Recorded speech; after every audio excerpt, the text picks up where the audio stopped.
The Board of Supervisors meeting today, the day of January 10th, 2023, is now called to order at 9 a.m. If you all join me at a moment of silence, silent reflection, or silent prayer.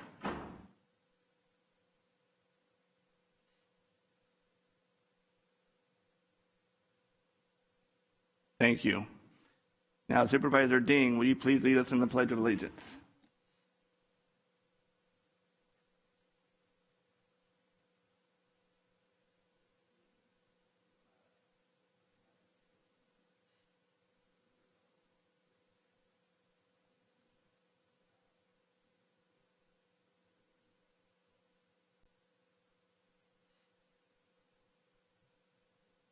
Thank you, Supervisor Ding. County Clerk, in a roll call, please. Supervisor Canepa? Here. Supervisor Villapudua? Present. Supervisor Patty? Yes. Supervisor Ding? Present. And Chairman Rickman. Here.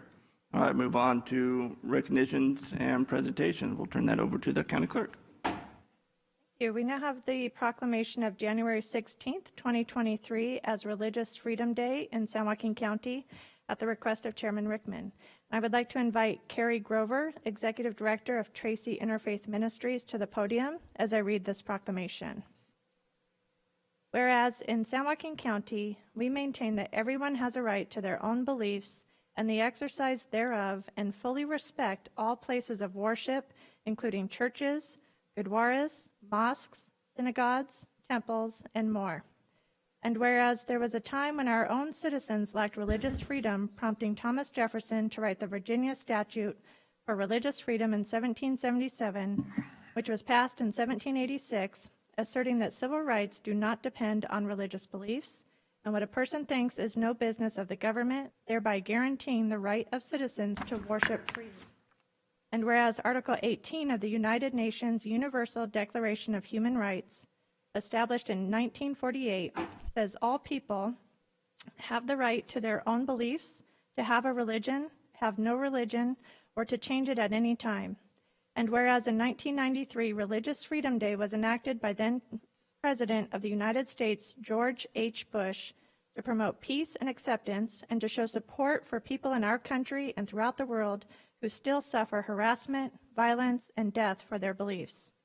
And whereas faith is an integral part of the daily lives of countless people who have come together to serve their local communities, such as San Joaquin County's own Tracy Interfaith Ministries, which provides food, clothing, and much more to those in need, through the collaborative efforts of local churches. Now therefore be it resolved that this Board of Supervisors of San Joaquin County does hereby proclaim January 16th, 2023 as Religious Freedom Day, and encourages the members of our community to observe this day with remembrance, appropriate ceremonies, and activities to express gratitude for our own freedoms and support to those still lacking. Passed and adopted this 10th day of January 2023.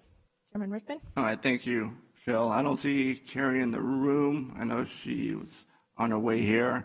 If she gets here before we finish the presentation, we'll present it to her. If not, I'll take her to Tracy Interfaith. So thank you. We'll move on to our second proclamation. We now have the recognition of Officers Julie Oliver and Demetrio Sanchez of the California Highway Patrol as part of Chairman Rickman's ongoing recognition of first responders. I would like to invite Officers Oliver and Sanchez, along with Lieutenant Joe Pini of the California Highway Patrol, to the podium as I read the recognition. And this is in recognition of Officers Julie Oliver and Demetrio Sanchez for your life-saving actions in safely stopping a wrong-way driver on December 17th, 2022, is appreciated by the citizens of San Joaquin County. In unison with Officer Demetrio Sanchez and Julie Oliver, you positioned your patrol vehicles ahead of a wrong-way driver on I-580 east of North Flynn Road in Alameda County.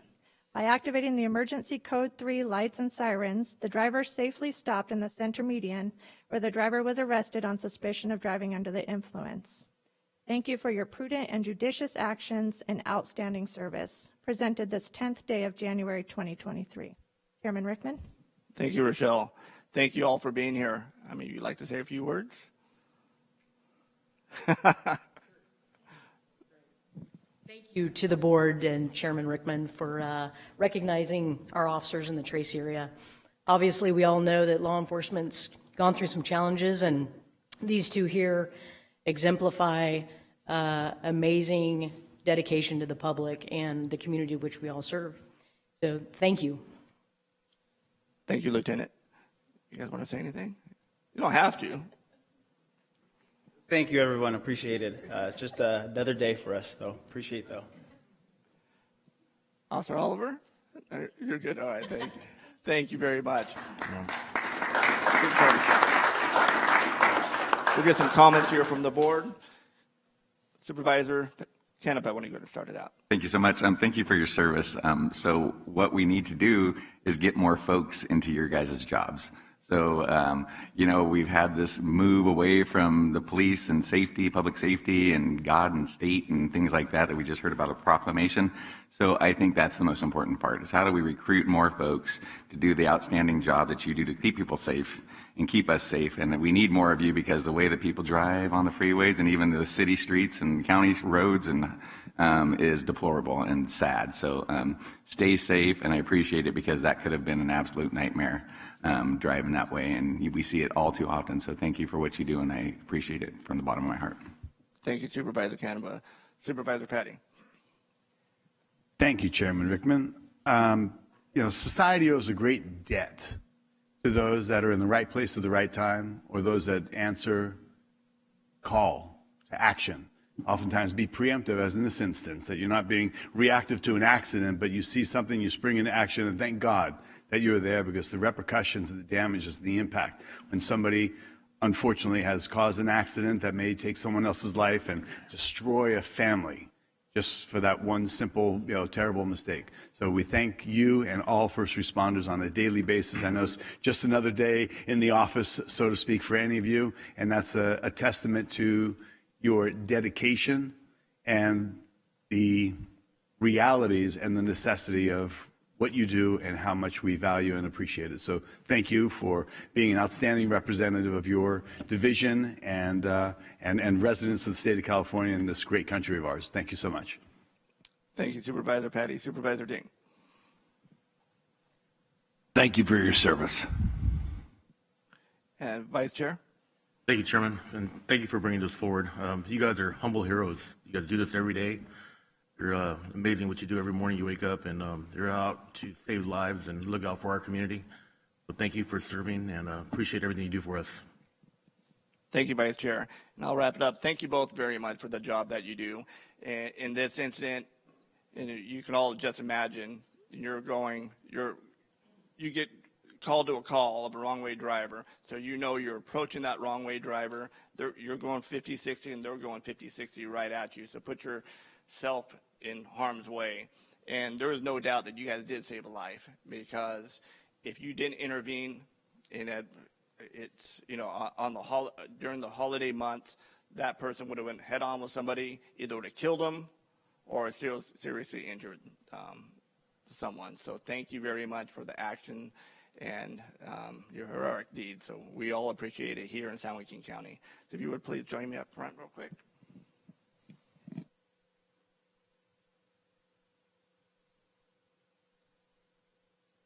Chairman Rickman, perhaps you could also get a live demonstration of a taser while you're there.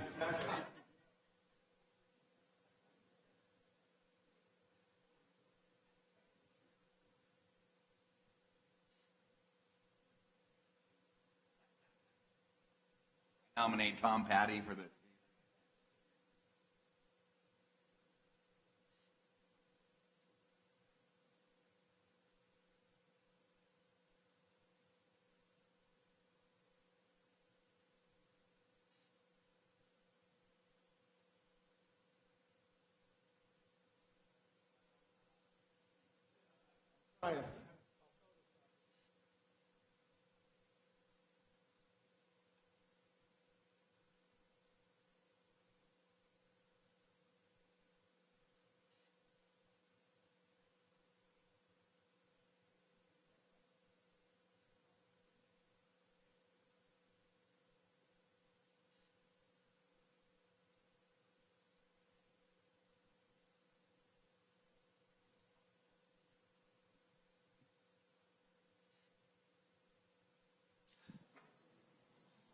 Ms. Grover, saw you sneak in the back there. Can you please join me up front?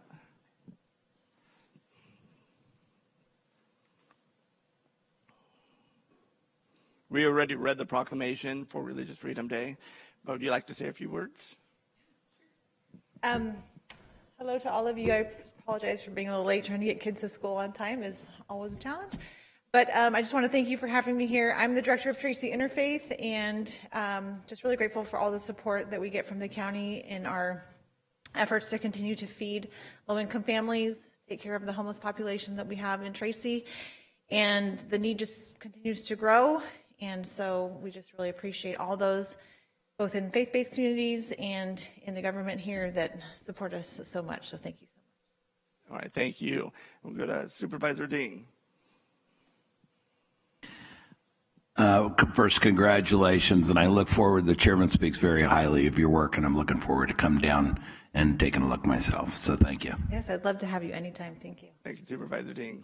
Supervisor Patty. Thank you, Chairman. If I remember correctly, just a few years ago, you were here for the first time asking for a little bit of funding. We kept trying to edge you to help out, but it really was an example of how you asked for just very little bit so you could help a lot.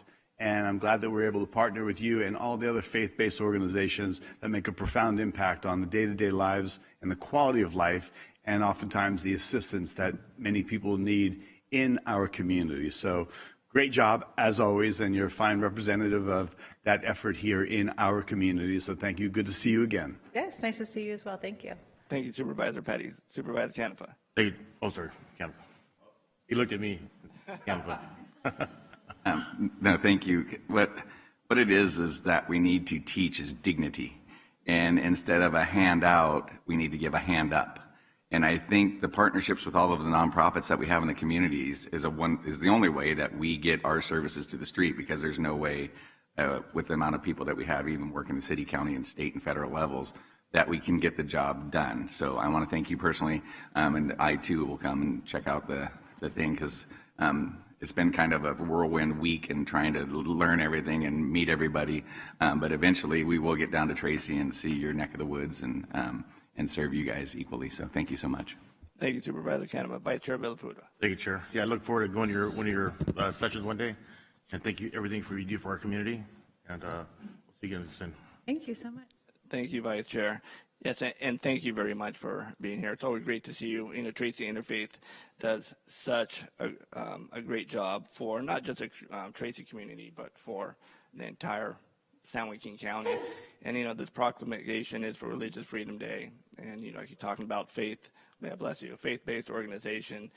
And I just want to remind everybody that, you know, the free exercise clause of the First Amendment protects the right of individual conscience and religious exercise, as set forth the principle that religious liberty is an inherent right and not a gift of the state. And the free exercise of religion is a fundamental human right that should be honored by all governments. And that the responsibility of protecting religious liberty falls to our generation and the next to work together for the day when all people can worship freely and in peace. So, Gary, if you join me up front here real quick.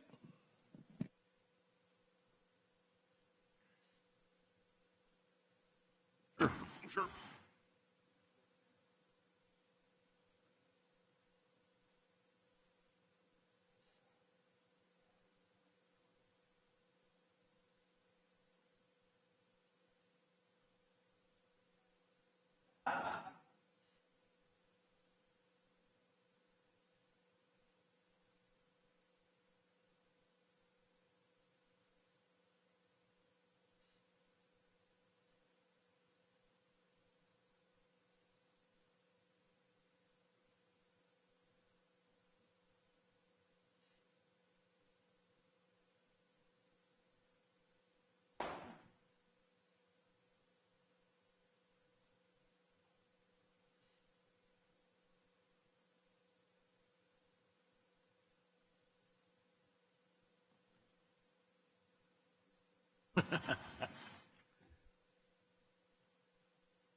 All right, before our next item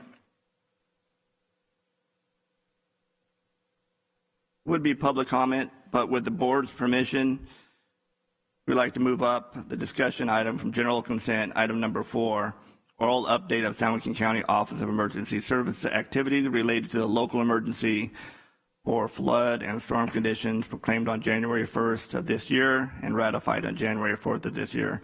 If there's no objections from the board, we'll move that up. One of the reasons is Tiffany that is here, OES or EOC is still very much activated, so get them in and out as fast as possible.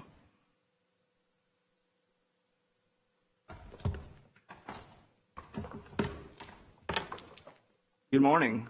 Good morning. Thank you both for being here, and why don't you go ahead and... All right.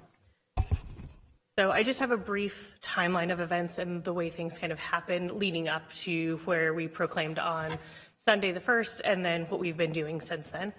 So conditions began to develop that indicated an atmospheric river type condition in the week leading up to New Year's Eve. The forecasted conditions by National Weather Service prompted discussions within OES about the need for possibly enhanced monitoring by our personnel and potentially our external partners. National Weather Service issued a flood watch on Wednesday at 9:10 a.m. that would take effect on the 30th and go through the 1st. That prompted OES to make a call and start gathering situation reports from our community members on 12/29, making partners aware of the forecasted events and timing once National Weather Service had confirmed expected conditions with greater certainty. Partner agencies were polled on their preparatory actions that were being taken and any public outreach that was needed going into the event. Some concerns were conveyed by National Weather Service and the California-Nevada River forecast around the area at Benson's Ferry near Thornton and the Reclamation District 348 New Hope. Just across from New Hope, RD 2110 in Sacramento had proclaimed a local emergency on Friday ahead of the storm due to river guidance and the general condition of their levees. On 12:30, the forecast indicated reduced rainfall and lowered river forecasts had been predicted. However, by 12:31, the situation began to worsen, and National Weather Service started issuing a series of flood warnings that included high water notifications at Mormon Slough and Benson's Ferry. Early in the morning, OES made the decision to respond to the EOC and monitor in person. As the day progressed, the directors of emergency services were notified and the EOC was officially activated. OES hosted an urgent operational area call at 1600 on New Year's Eve, and updates were provided by those able to participate on the call. Throughout the day, over 18 National Weather Service alerts were issued between 3 a.m. and midnight. City and county streets and roadways began flooding along with water encroaching onto private properties. With an escalation in the monitoring and activity, the EOC was activated at a lower level to assist with any resource requests and continue to coordinate and monitor the information sharing. Due to the results of the New Year's Eve storm, which ended up being stronger than predicted, the directors of emergency services proclaimed a local emergency on New Year's Day, 1/1/23. As the event continued into the coming days, power outages took place within the general public, city and county services, and reclamation district as they attempted to dewater areas and maintain services for constituents. Initially, there were reports of over 38,000 customers without power in San Joaquin County. With conditions along the McCollum River, the Sheriff's Department and Thornton Fire advised residents of the New Hope RV Park that water was encroaching on the park and they may need to move. Most residents took the few hours and the opportunity to self-evacuate to a new location away from the impact. An attempt was made to partner with Red Cross through Human Services Agency to provide assistance to this group of individuals.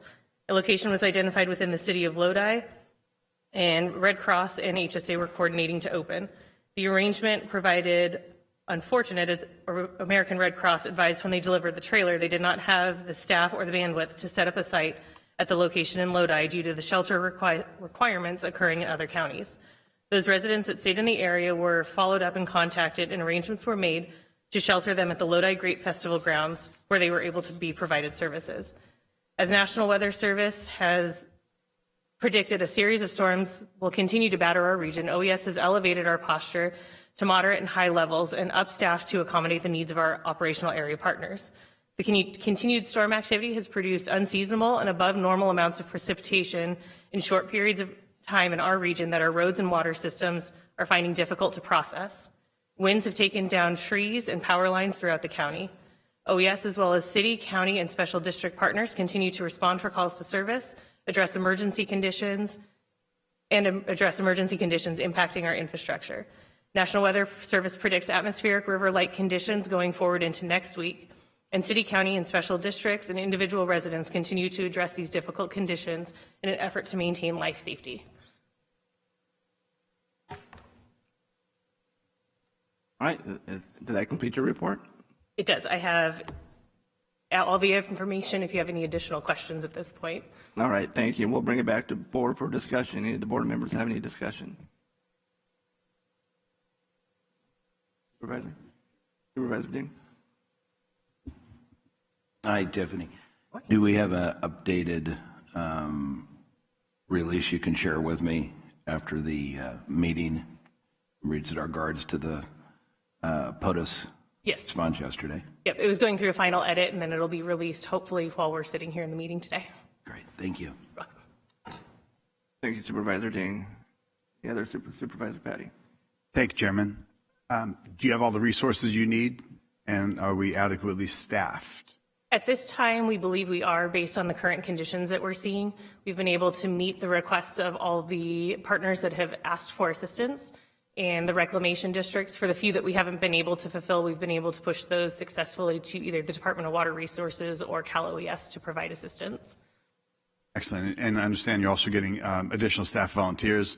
Our own deputy clerk is out spending numerous hours after here, being in the county. Correct. We activated our disaster service workers. We have, I believe it's about 15 to 20 within our office, and then we have several others that are assisting with the sandbag locations throughout the county. And how many more can mobilize if and as or when needed? We could put that request back out to HR, and with the county ordinance and the state law that says all county employees are disaster service workers, we could potentially request all county staff to participate in the response. Okay, very well. Thank you. Thank you, Supervisor Patty. Supervisor Canepa.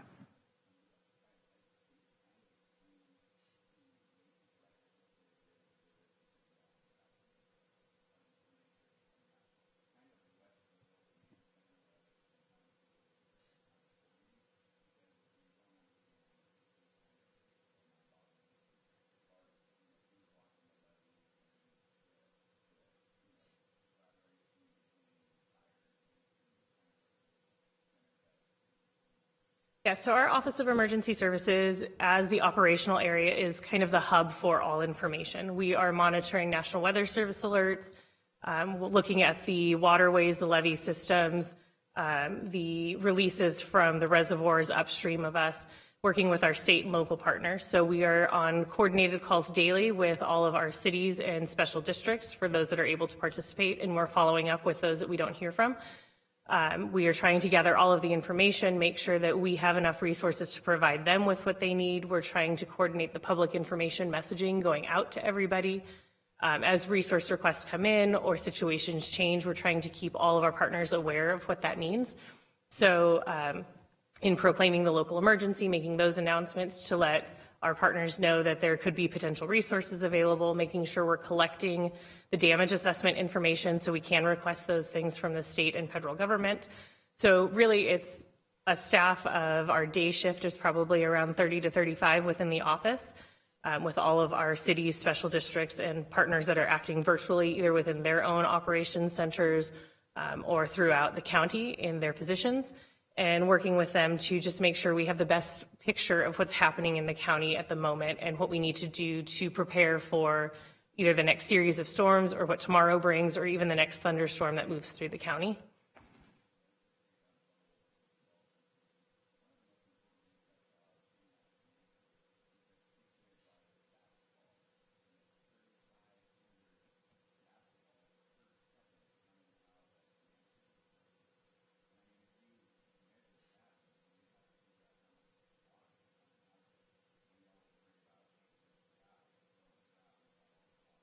Figure. It's just kind of crazy. So for me, that's the most important part. Can you kind of explain to people too, because most people don't understand that the pumps and the pump stations aren't built for this much water, because everyone says, well, why is my street flooding? And I don't know what that is per inch per day, but can you kind of explain to that? Yeah, so for the first part with the reservoirs, the reservoir operators are working to, one, conserve the water. They don't want to release enough water that we are back in a drought situation. However, we don't want to get into a later part of this year and see a lot of snowfall, or if this series of storms continues, our reservoirs fill up and then they have no choice but to make releases downstream. Those releases, uncoordinated, will put us back to what we saw around 2017 and even some of the bigger issues in the past. So working with those agencies to make sure that what they are putting down those channels and what they are releasing, to make sure that they have room to capture everything else coming in, is one thing that we continue to monitor, so we either, one, don't ruin the levee systems that are downstream of that, or two, that we don't have that release happening at the same time that we have an increased release from another dam system downstream, that they're all going to converge right in the delta and cause more issues for us. So that's one piece of it, and we know that their channel capacities in those areas can hold a certain amount. When it gets above that, that's where we start getting concerned with potential levee issues, some of those things. So we work both with our reclamation districts and those reservoir operators to make sure that the channel capacity has enough, or that the channels can hold the capacity that they're releasing at that point in time. For the city piece and for our pump stations, we had a whole lot of water come down in a really short amount of time, especially on New Year's Eve, on top of a wind system that came through and knocked over power lines and trees, taking all of those pump systems offline. So what they might have been able to keep up with on a typical day, we're now offline and behind, trying to make up for what happened during that time that they were down. So we had a lot of standing water that wasn't able to go anywhere because pumps couldn't run because we didn't have power. PG&E did work very closely with our cities, with the county public works and some of our reclamation districts to make sure that that water, or those pumps, got back online so they can get that water out of the area and it didn't cause additional issues for residents. One last thing, and I'll be quiet. So as part of the emergency in the state of California, can you explain to people why San Joaquin County was not included and how the reimbursement goes for how we get the money back for the damages? So the proclamation, or the request that the governor made to the state on, was that Sunday, Monday now, the other day, that the president signed, was a very specific request for direct funding from the federal, or direct assistance from the federal government. That was to be able to pre-position resources ahead of what they believed would be this disaster. There was predictive modeling that was done at the state level to identify the counties that were identified in that request. We were not one of them, so we did not get included in that request. However, the resources that got pre-positioned in those areas were available to us should the need have arisen.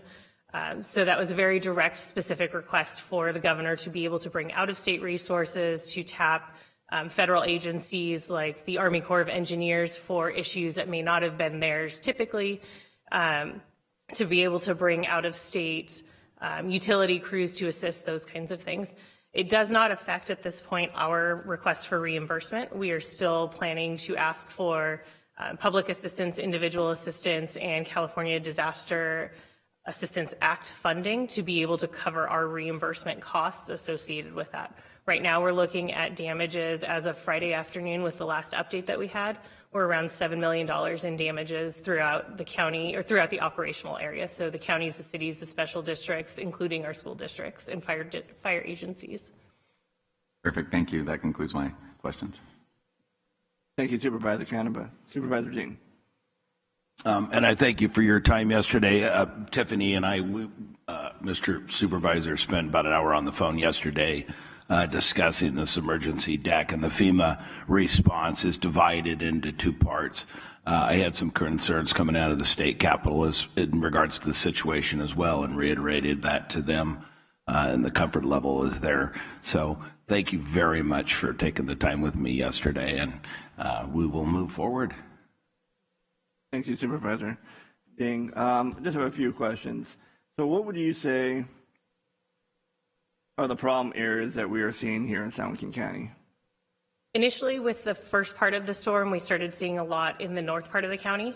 We saw along the McCollum River, New Hope area where, again, the power went out. They had issues with pumps, some of those things. That's where the water was initially the highest. But we've seen throughout the county issues with low-lying areas, within cities and smaller communities where pumps were offline, that we had localized flooding. And then just in the recent days, now that everything is saturated and our unmaintained areas are starting to fill up, we're starting to see some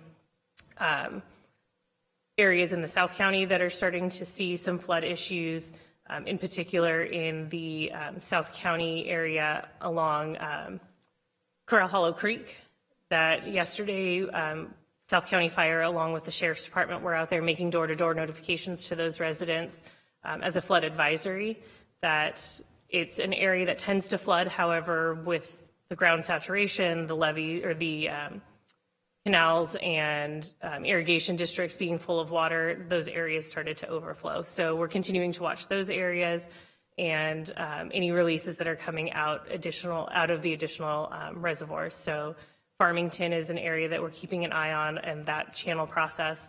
But really, we're looking at all of the waterways coming through the county to make sure that we have an eye on everything. All right, thank you. I know I was out there, as you very well know, and I mean, that's the most water I've seen in a very, very, very long time.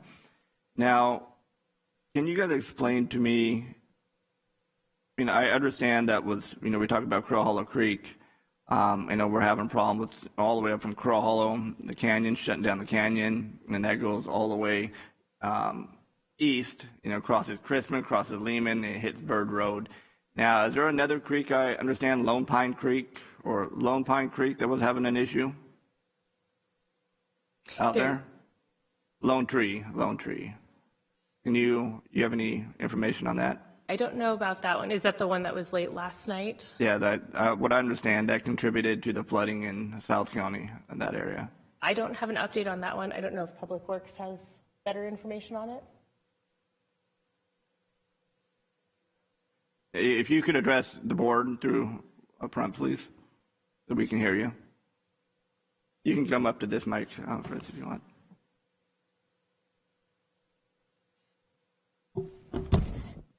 Good morning, Chair Rickman, Supervisors. Lone Tree Creek, which is just a way south of Corral Hollow Creek, similar uncontrolled creek that's very flashy in nature when we get storms. It came out of its banks late yesterday afternoon and contributed what you saw out in the field yesterday. Now, in regards to Corral Hollow Creek, can you do some? Can you explain why every few years when we get these types of rainstorms, it does flood? And I know the neighbors, I know they've contacted you, they contacted me. Who's responsible for that? And, well, let's start with that. Who's responsible for upkeep of that creek? Is that a county, state, federal, private? The creek is on private property. It's a natural channel that's been developed in the watershed over centuries. At least as far back as our records go, absent a drought condition, it tends to get out of its banks about every third year. The area below where the creek ends is called an alluvial fan, and where the water comes from a steeper part of the watershed and fans out over a flatter part of the watershed, and ultimately this water sheet flows to the San Joaquin River, and along the way often causes some short duration flooding of the roads and some of the low-lying structures out there. The county has engaged commissioned several studies as early as 1958, right after the flood control district was formed, and as recently as 2004, and looked at a number of different options to improve flood control in that area. But because the level of development is really low and it's mostly ag property with a limited number of structures, all those flood control improvements were deemed economically infeasible. And the options we looked at included dam reservoir options, a couple options that looked at reconnecting the creek with the San Joaquin River, and also one that took advantage of some of the quarry pits out there to use as temporary detention basins. But after all those studies, it turns out by far the most practical approach to protect the property out there is to focus your investment on reducing flood risk for individual structures and using, and that's a historic area of historical flooding in our county ordinance, and so we can regulate development to ensure that new development is properly designed as well. But in terms of investment to protect existing properties, focusing on protecting the individual structures is, again, by far the most practical approach, and there is federal assistance that can help with those type of improvements. And last question, Fritz, is do we have an ordinance mandating or requiring the property owner from the private property where this creek is on to upkeep or keep clear of that channel? We do. The county ordinance in Title 6, I think it's 6, I can't remember the section, but it requires property owners to maintain channels, ditches, waterways on their property in a manner that preserves the capacity to convey historical flows. Okay, thank you. And I guess we'll talk a little bit more, see if there's, try to find something that we can do to assist those folks out there. But with that being said, I just want to say, well, we'll open up for public comment if the board doesn't have any more. Oh, Supervisor Ding. Just one more question. Easements, I've had a couple situations in North County where easements have been taken from property owners in the last 6 years on property. Those canals that are part of those easements, is that the responsibility of the property owner, the reclamation district? How does that work if it's a county easement? If it's a county easement for a roadway ditch, that's the county's responsibility to maintain. Although I'll point out that those roadside ditches are not designed to accept drainage from adjacent properties. They're designed to convey drainage for the roads. It happens a lot where property owners regrade their property to drain into the roadside ditches, but that's not their intent. But it is the county's, to answer your question directly, it is the county's maintenance responsibility to maintain those ditches within the right of way. Okay, but those easements, I guess what I'm talking, I understand that, but there's been some easements. North Lower Sacramento Road comes to mind. I think you're familiar with that one, where it's east-west easement. It's 1/10 of an acre that stretches between two property owners, and one of the reclamation districts has the canal. The county has the road, but it hasn't, with drain plugging and everything that occurred over the flood. And I understand we were 3.5 inches and way over historical levels. But should have those been addressed by the property owners themselves on the easement as far as the roads? Not within a county easement, but okay. We're still investigating the situation you're describing. Yeah. And we're not sure that water came from the easement area. It could have come from surrounding properties, but we're still evaluating that situation. And I do. My hat's off. The response from county staff was amazing yesterday. So thank you. Thank you. I'll pass that along. Thank you, Supervisor Dean. Vice Chair. Thank you, Chairman. Director Buchan, I just want to thank you for taking all the calls and helping everyone out. I remember calling you on a Saturday, New Year's Eve, and from here on out, you and your staff have been amazing. David Tolliver answers calls, and everyone really appreciates it. Thank you. Thank you. I appreciate that. That's what we're here for. All right. Thank you, Fritz. I don't see any more comments from the board, so we'll open up for public comment. Anybody from the public wishing to address this item, which is discussion item number 4?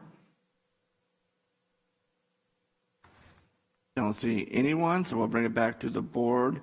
I just want to say thank you. Thank you for being here. Thank you everybody in OES and the fire department that are helping out at the EOC. Public Works, thank you very much. Please thank your team for me or for us. I know you guys have been out there all hours of the night with down power lines, down trees, roadway flooding, mudslides. So you are been very busy and stretched all the way north, all the way south. So the span of the entire county. So I just want you all to know that we see the work that you're doing. We know you're doing great work and working long hours, and not just this board appreciates it, but I know the entire residents of San Joaquin County. Also the Sheriff's Department for helping out and patrolling and doing the evacuation. advisement yesterday. We appreciate that also.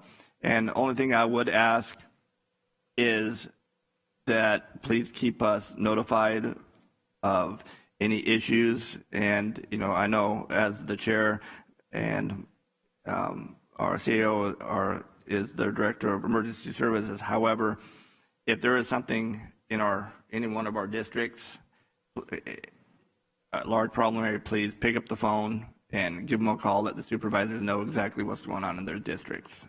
So with that being said, thank you very much. Yeah.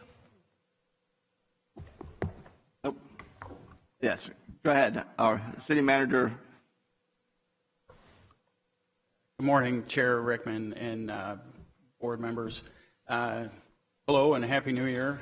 I just want to say that I really appreciate everything these ladies are doing. They do a fantastic job. Our PIO has been on, I'm Steve Salvatore, the city manager in Lathrop. And I just want to say that they do a fantastic job of coordinating all of our efforts around the county. We couldn't do it without them, and it's just been a great response to all of this, bringing all the state resources together, financial resources to the table with $0.9 million. Hopefully we end up with that money and we can use it for our own good. But they do a fantastic job. So thank you so much from Lathrop. Thank you. All right, thank you, Mr. Salvatore. We're going to open up public comment once again. Holly Moore. Chairman Rickman, is public comments limited to 3 minutes during this session? Yes. Yeah. Good. Well, good morning and welcome to the new supervisors. Mr. Canepa, I'm in your district. Let's jump into election integrity still. Holly, real quick, I'm going to stop you there. We're on agenda item number 4, so public comments coming up next. Oh. So let me wrap this up and then we'll get to there. And Leslie Avansing, you're for public comment also? Chairman Rickman, those are all for public comment. Okay. Yeah. Wanted to confirm. All right, we'll bring back to the board. We'll close item number 4 and move on to public comments. Now is the time for public comment on matters within the jurisdiction of the Board of Supervisors that are not listed on the agenda and minutes, appointments, consent calendar, and closed session items. We request that you fill out a comment form if you address the board in person. There's a time limit of 3 minutes for these comments. There is a device on the podium with the green, yellow, and red light. The yellow light will come on 30 seconds before the end of the 3 minutes. With regards to public comment, the law strictly limits the ability of the board members to discuss matters not on the agenda, so this is not an appropriate time to have a discussion with the board regarding your comments. We ask that you refrain from personal attacks during your comments and that you address all comments to the Board of Supervisors, not the audience. And comments from the public may not reflect the viewpoint of the Board of Supervisors. And in regards to, or notes regarding written public comments, person wishing to address the board in writing may submit their public comments by completing the online public comment form at sjgov.link/public comment. Written public comments will not be read during the public comment period. Written public comments submitted prior to 5 p.m. the day before the meeting will be routed to the board. All written public comments routed to the board, and those written public comments received after 5 p.m. and prior to the conclusion of the meeting will be made part of the official record on file with the clerk of the board. So with that being said, Holly, thank you. All right, election integrity, here we go. The registrar of voters. We want it to be made a department again. Why? Because when it's a department, it falls under the jurisdiction of the supervisors and not the county administrator. And when it's under the supervisor's control, it's under the voters' control. And as the voters, we want direct control of our votes and the entire voting procedure. Voting is our voice and we should be in charge of it. If we don't control our voice, who does? Because then we've lost our freedom. Are you okay putting your voice in the hands of someone who has no public accountability? Because I'm not. The ROV used to be a department under the board's control. And why was it changed? I don't know, but change it back. It's very simple. And what happened to the Election Integrity Advisory Committee? It met 1.5 times. The first meeting, there was a presentation by Ms. Hale. The second meeting, there was no quorum because the half of the members weren't notified about the meeting. And the third meeting last week was canceled by Olivia Hale. And how convenient that the person under scrutiny should cancel the meeting. Is this a joke? Why is she making decisions for the committee at any level? That is the fox watching the hen house. No, one of the supervisors needs to be in charge and not her ever. And I'll remind you that Ms. Hale screwed up the last election by leaving off an entire race and then lying about it. Her mistakes cost us over $100,000. We want accountability for that kind of catastrophic failure and the lack of character.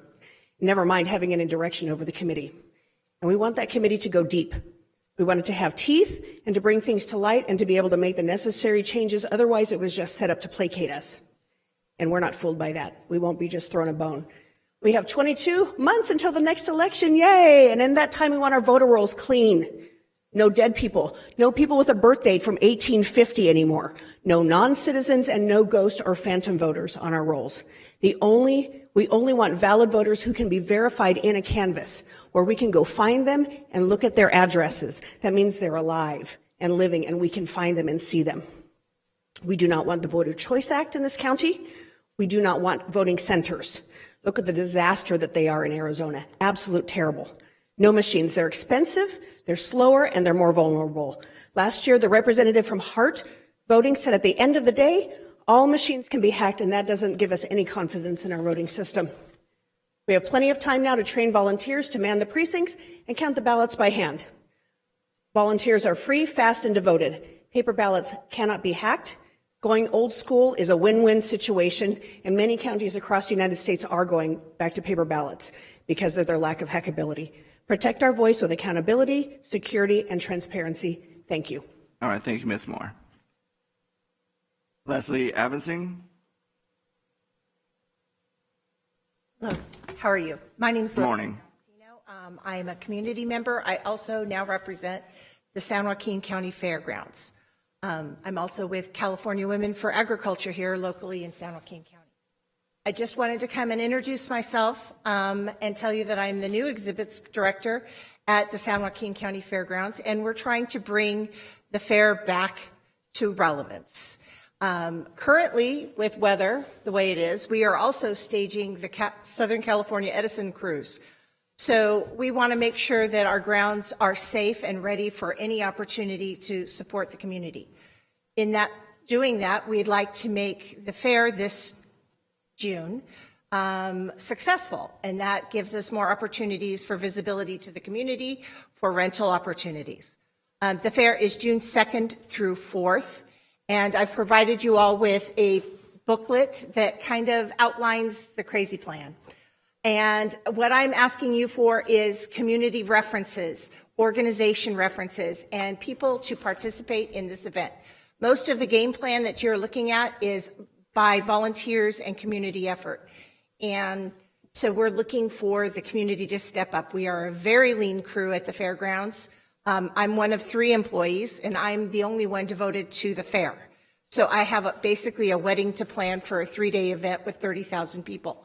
So any cooperation from the community is much appreciated.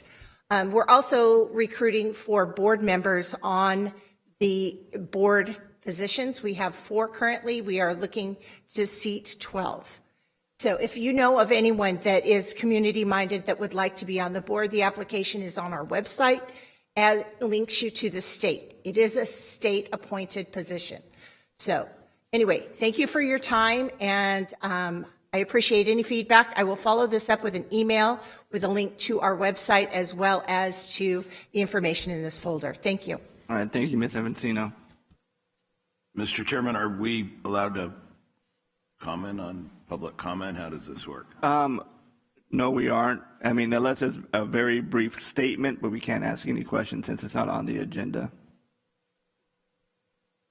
Very brief statement. Okay. I'm assuming this is what you did between Christmas and now? Yes. Leslie is amazing, so pay attention. If she's talking about putting the fair back together, she knows what she's doing. She knows she's an amazing woman.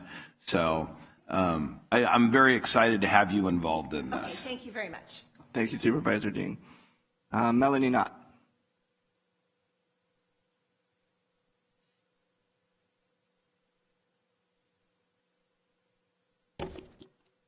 Good morning. Happy New Year. I'm just going to get right into it. From the Bible, Proverbs 29, the second verse. When the righteous are in authority, the people rejoice. But when the wicked beareth rule, the people mourn. Another word for mourn is grieve. And I rise to bring before this board grievances regarding election transparency, specifically in our county and overall in our state and nation. You, the County Board of Supervisors, are my local level to bring this matter forth for redress. Our county elections are being replaced by selections. Our elections are unsecure. There is foreign interference. Voting machines are vulnerable to hacking, and early and mail-in votes disenfranchise legal eligible voters. You may ask, where's the evidence of fraud that you speak of? Well, the ROV and her office made a presentation last year, brought forth an expert witness from Hart InterCivic, and the board seemed pleased and satisfied with their answers. Well, I have more questions, and more issues have arisen that haven't been addressed from the previous presentation. What sense does it make for the fox guarding the henhouse to investigate how many chicks remain protected in the henhouse? I make no accusation against the ROV nor the office because the fraud could be happening right in front of all of our eyes. Unbeknownst to us, not even detectable to all our eyes according to computer scientists and researchers who focus on extensive topic of election integrity or malfeasance. I only bring this matter to our attention so that we together can work to restore our free and blessed republic's precious right to our sacred vote. I close with keep the election advisory committee, clean up the voter rolls, bring them back under county jurisdiction, get rid of the machines, implement voter ID with paper ballots only and smaller precincts where ballots are counted, and return to one-day voting. Matter of fact, make Election Day a holiday. God bless you all. All right, thank you, Ms. Knott. Supervisor Patty, did you have a comment? Yes, Chairman, thank you. I want to address this Groundhog Day. We keep getting accusations as if there's a dereliction of duty. I know our CAO's office, I know every elected representative is very mindful of election integrity. I spoke with recently one of the top hacking experts in America. He has diplomatic immunity. The man can do anything in America with complete impunity. I asked him, can you hack into California state results? Can you hack into a county? His answer blatantly, openly was no. Flat out, period. Number one hacker in the state of California. I'm telling you. You have no idea who this guy is, but I know him personally. So that's an absolute fact. To come up here with sarcasm and with blatantly false accusations, Miss Olivia Hale is doing an outstanding job. She's been open, she's been transparent, she's been available 100% of the time. There is no dereliction of duty from anybody up here, including our CAO or Olivia Hale. And the accusation that she made a blunder for this election is 100% false. Information was not provided to the ROV in a timely manner. It has to be. That's why there was a miss, not an error from the ROV's office. So please be mindful when you come up here and making blatantly false accusations. Supervisor Patty, I'm going to have to stop you. It has to be a brief statement per, I believe it's case law. That is brief. Thank you, Chairman. Yes. I want to thank both of you for taking your time to come address the Board of Supervisors. It's not good enough to be right. Government officials cannot just be right. Perception is reality. And as long as voters have concerns, it does impact the integrity of our voting system. This election review, whatever panel it was to placate those that were speaking out opposed. I've been getting emails and texts from members whose comments haven't been heard, and I do agree with you, Supervisor Patty, that Olivia Hale did an amazing job stepping in this in the middle of a crisis, and she walked me through the system. My brother in Vegas was a professional illusionist. I don't know if you know that, Mr. Chair. What I'm saying is, this needs to be agendized, but simply removing it and making it go away doesn't make it go away. All right, Supervisor Ding, thank you. Counselor, if what I understand, and correct me if I'm wrong, that if there is a comment, it has to be brief. And what I understood, if you can do it within 1 minute, that would satisfy some of the precedent and that's out there. Your understanding is correct. You want to avoid substantive discussion. Exactly. And correct. I think we're pushing that line at this point. Agendized at a future date would be more appropriate. All right. Through the chair. Actually, we're not going to have any more comments just because, I mean, we have two board. I mean, if what I understand, again, if we start getting into three. I'm just in public, in council, in comments that after the meeting, it's okay to address those, correct? Yeah. And that would be the time right? So when we're allotted our time. On this item, move on so Okay. we don't get into the weeds too much. All right, we'll go ahead and close public comments. We'll move on to minutes. The Board of Supervisors regular meeting, December 13, 2022. The minutes are listed on the agenda. If there's no changes by the board, I'll entertain a motion. Barring any changes, motion to approve. Can I get a second? Second motion. Get a roll call, please.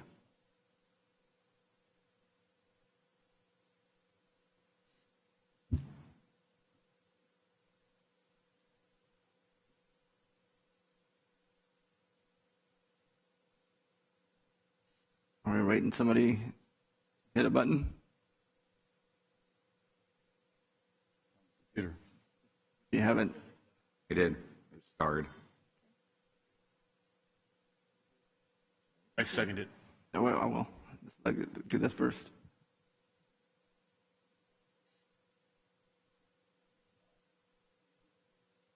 Yes. I'm glad I'm not the rookie.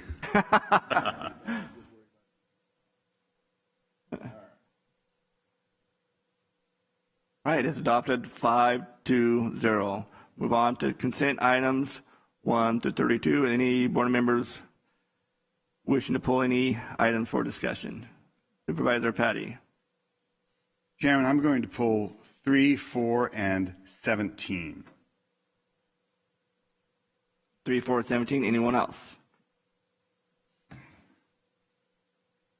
And none. I'm going to pull item 25. All right. Go ahead with item number 3, Supervisor Petty. Thank you, Chairman. Just really brief, and I know this is a simple, easy consent item for supervisorial chief of staff for District 2 and District 4. And first, let me state on the onset, I think we have got 2 stellar, absolutely fantastic candidates that are coming forward. I'm looking forward to their approval. Through the chair, I'd like to ask HR a question on our policy and protocol.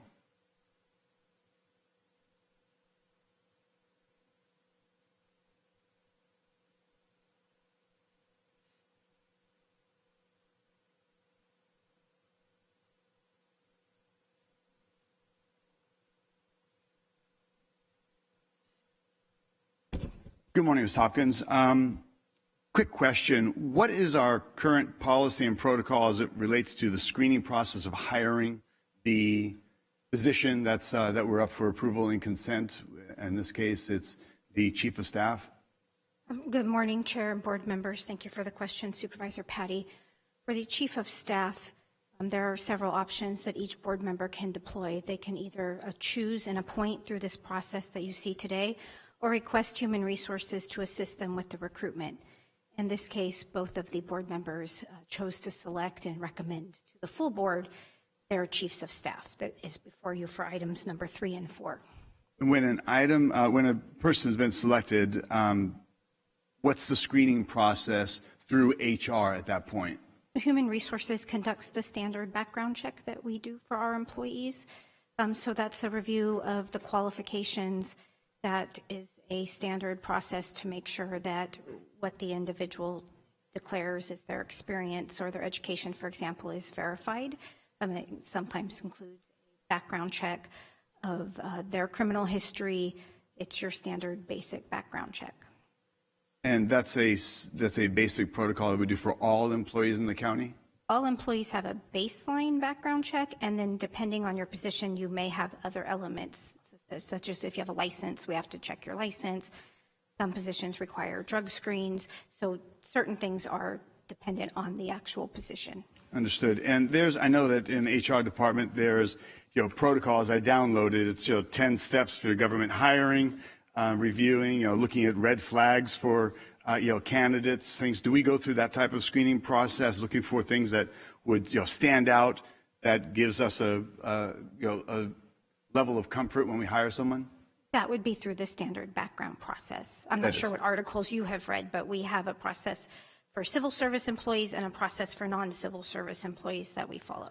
Excellent. Okay, thank you. And then a couple of years ago, I remember, if memory serves me correctly, and I appreciate we have many meetings in many instances, but at some point you were reviewing or revising the employee, I don't know if it was a handbook or some of the certain positions. You were going to be coming forward with I think maybe policy and protocol for some of the positions, such as the position for Chief of Staff. Has anything like that been completed? The Chief of Staff, I believe that I brought forward for changes in protocols in 2001, but Supervisor Petty, I'd have to look up the exact date for you. I don't recall it off the top of my head. Did we get something to the board that was approved, or it was just an internal? One of the things that the board changed was that it has the flat salary rate. That's the one that stands out off the top of my head right now. I'd have to go back and look at the board letter. Correct. Okay. And I thought there was maybe more extensive rules and protocols that were going to be adopted for different positions based on sensitivity or relation to the position a person might hold. I'm not recalling that specifically. If it's through civil service, we take it to the Civil Service Commission, and then we would bring it to the board. There may have been some administrative changes that we made when we update the administrative manual, this county administrator's administrative manual, every other year. But I'm not recalling your specific question. Wondering, again, trying to pull memory for a conversation we had a couple of years ago, but I thought I recall you were saying that you were putting together and revising some of the different positions, I think, policy and protocol for a position, and what their job expectation might be, or the guidelines that they'd operate within. Do you recall if we ever had that? Supervisor Petty, are you referring to their job descriptions or to the background process? Not the background process, so maybe job description and conduct expectations, things of that nature. So we did bring forward the county-wide code of ethics policy to the board, if that's what you're referring to. So there is a code of ethics now that every county employee is trained on, and does a policy acknowledgement form when they come on board that they're required to follow. You may recall, this board may recall, that some of that recommendation came from a grand jury recommendation, I think back in 2000. It was before I started in 2000, so maybe 1999-ish. That may be what you're referring to or recollecting. If we change an individual job specification, if it's civil service, it goes to the civil service and then to the board, depending on the nature of the change, especially if there's a salary change. If it's an unrep, we would follow the unrepresented process, which normally is to bring it to the board in a consent item. Okay, excellent. If you could send me whatever we have, since I've got a chief of staff, and I want to make sure that, of course, our office is consistent with the job description and the parameters of conduct and such.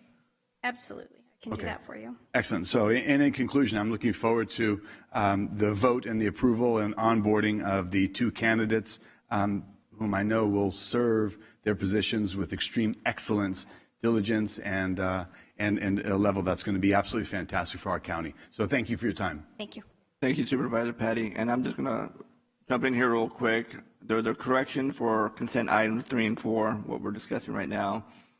There was an error on the two staff reports, items number 3 and number 4, submitted for the chief of staff appointments.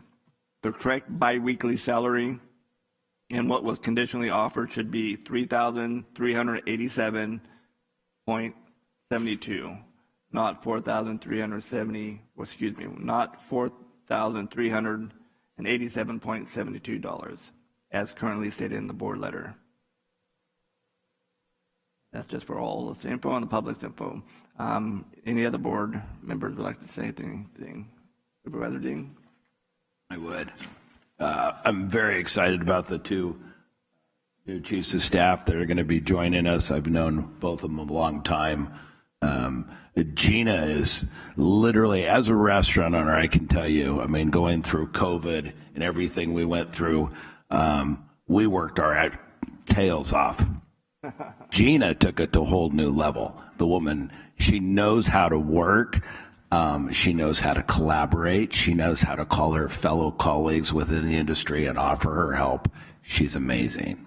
Nicole Gehring, I've known, Nicole was my district director under Congressman Richard Pombo. She knows district operations. She understands that constituents are the number1 priority, and she understands the legislative process as well. So I'm excited for our two new additions. Thank you. Thank you, Supervisor Dean. Supervisor Canepa. Thank you, Chair. I too want to welcome the two of you. I know that we will do good things, so I'm proud of the opportunity to work with both of you and the board up here, and I know that we will hit the ground running and serve the people of the county of San Joaquin well. Thank you. Vice Chair, go ahead. I want to welcome you too, Gina and Nicole. You guys are going to do an amazing job. I know both of you real well. Looking forward to working with you guys for the next 2 years. We haven't approved them yet, you know. No. And yes, and Gina, Nicole, thank you very much for being here, and we look forward to working with you and getting to know you a little bit better. So God bless. All right, move on to another item. Was you pulled, Supervisor Patty, with item 17? Yes, thank you, Chairman. I wanted to, I see Director Woods is here. So I wanted to ask Director Woods, I know we've got an allocation of positions, and it looks as though, I'd like to get a little description of where these positions are going, and then ask on an expanded realm of utility for some of these positions. So Director Woods, give us a little brief description on the positions that we're approving today. This is on, right? Okay. Good morning, Chair Rickman, members of the board. Chris Woods, Human Services Agency Director, and next to me is Akia Pride-Polk, my Children's Services Deputy Director. These positions, the 1 Shelter Supervisor 1 and 12 Shelter Counselor 2s, those are positions that we're asking to allocate to the Mary Graham Children's Shelter under the Human Services Agencies. Those positions will directly provide direct supervision, care and supervision of youth at the Mary Graham Children's Shelter, a 24-hour facility. Excellent, understood. And so the reason why I bring this up is we also have some emergency shelters that are growing, whether they be right here in Stockton, or we just approved one in Lodi. Do we have any conduit from your office and the services the county might be offering to any of those shelters on an ongoing basis? So the Mary Graham Children's Shelter, let me just address that. Those are for youth that are in the child welfare system. Understood. Specifically. In terms of our support to other shelters, for example, right now I have a deputy director assigned to the Office of Emergency Services that's activated, that is working with shelters. Actually was on the phone yesterday with numerous shelters just to assess the availability of beds at those shelters in the community in our response to collaboration with the state partners. So in terms of the actual emergency now, that is occurring. In terms of ongoing support to the shelters, the Human Services Agency is not funded to provide or work with shelters to provide any level of substantial support to the shelters. But we certainly work with the shelters in terms of supporting older adults who may be unable to care for themselves, need to be case managed, or also youth and families that could be engaged in CalWorks services. So question, follow-up for you, Director Woods, and thank you, I appreciate that. And speaking with counterparts and knowing that the homeless issue is spread throughout not only the nation but the state of California, are any other HSA agencies allocating any resources or engagement with some of the emergency shelters and some of those that are obviously in need of services and support services, such as through HSA and the agency you oversee? Is there any conduit that you're seeing that we might be able to actualize here in our county? So, I mean, each county is sort of organized differently. So, and I did leave out our support to homeless CalWorks eligible families with youth. We currently have approximately 60 families in hotel rooms through our Housing Works program, which is state-funded housing assistance program, homeless assistance program. But other counties are organized slightly different, where sometimes their homeless effort is centered in a human services agency. In other areas, it's centered in their healthcare services agency. It just depends. But we all need to be part of that network and support, the county's effort. And that's, we're certainly engaged in that effort to support the families like CalWorks, older adults, and provide those supportive services.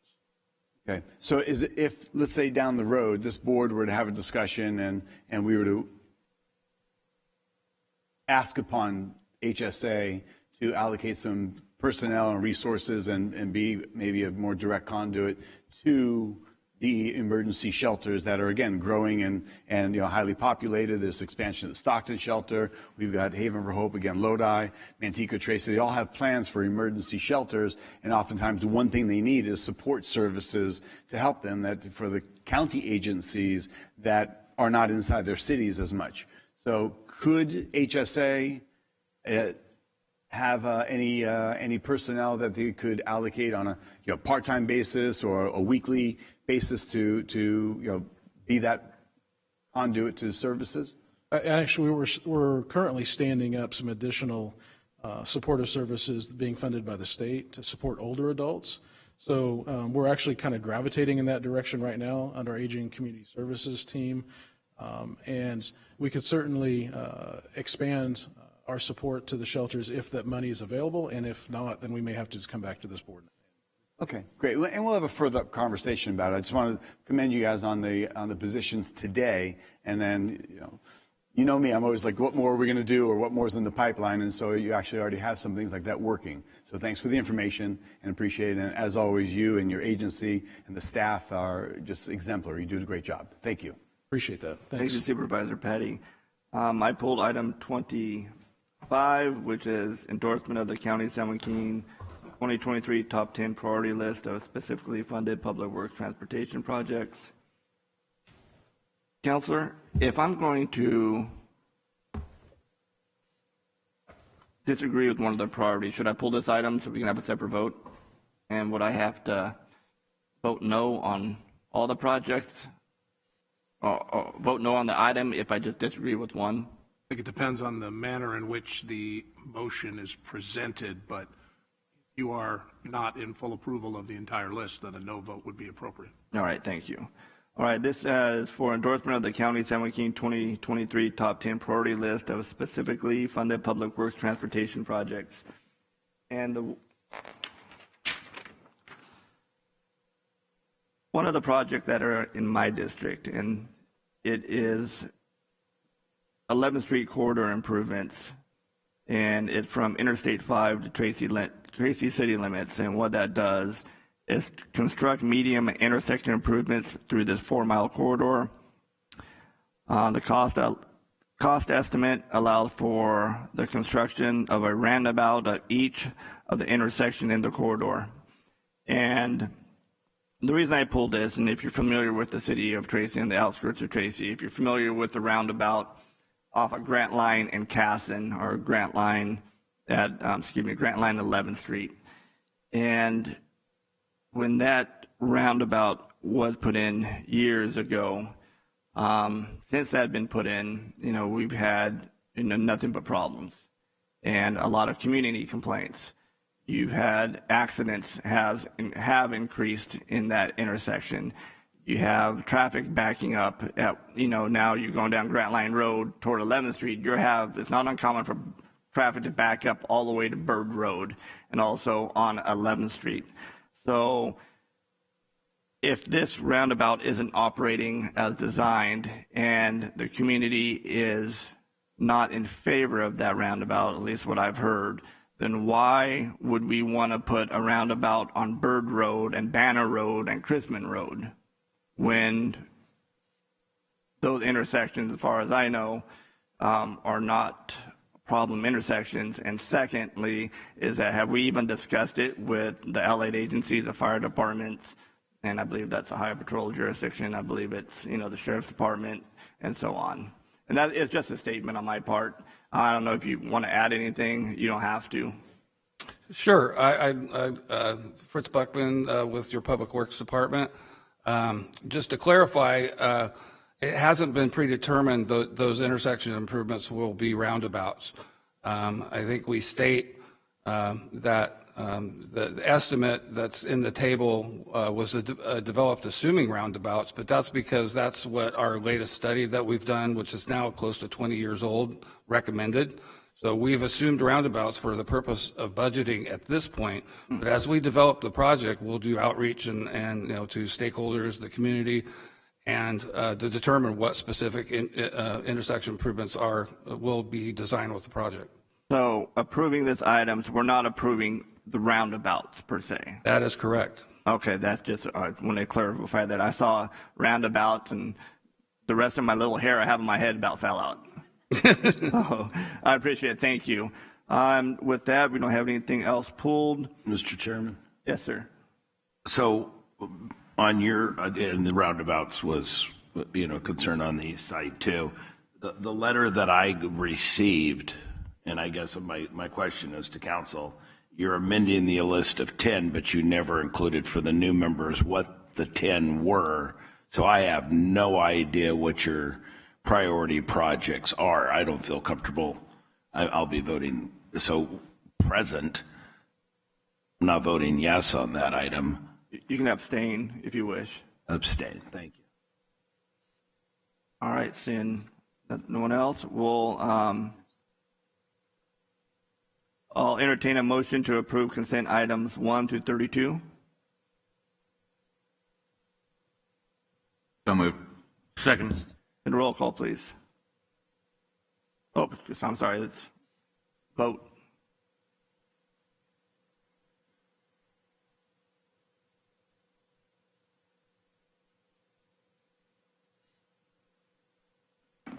It's 4 yeses and 1 abstained. Thank All you. right, thank you. All right, we're going to move on to discussion of general government. And with the board approval, since we do have people here that are waiting, it is recommended that we move item number 1 to the bottom. So our next item, it would go 2, 3, 1 for discussion. If there's no objections with that, we'll go ahead and start with item number 2. Authorize the transfer of $1.8 million from the American Rescue Plan Act Fund number 20250 to the Public Improvement Budget number 10401-48000 to fund capital improvement for Creekside South Apartments for preservation of affordable senior housing in Lodi. And this is going to require a 4/5 vote. So, who would like to take it away? I'll take it away, Chair. Good morning. Good morning. Members of the board, County Administrator Wilverding, Supervisors Canepa and Supervisors Ding, welcome.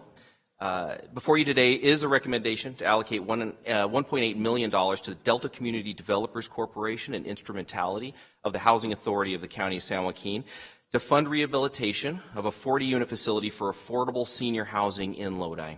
This is the latest in a series of housing and homelessness projects utilizing the second tranche of state and local fiscal recovery funds provided to the county under the American Rescue Plan Act and authorized by the board on October 4th of last year.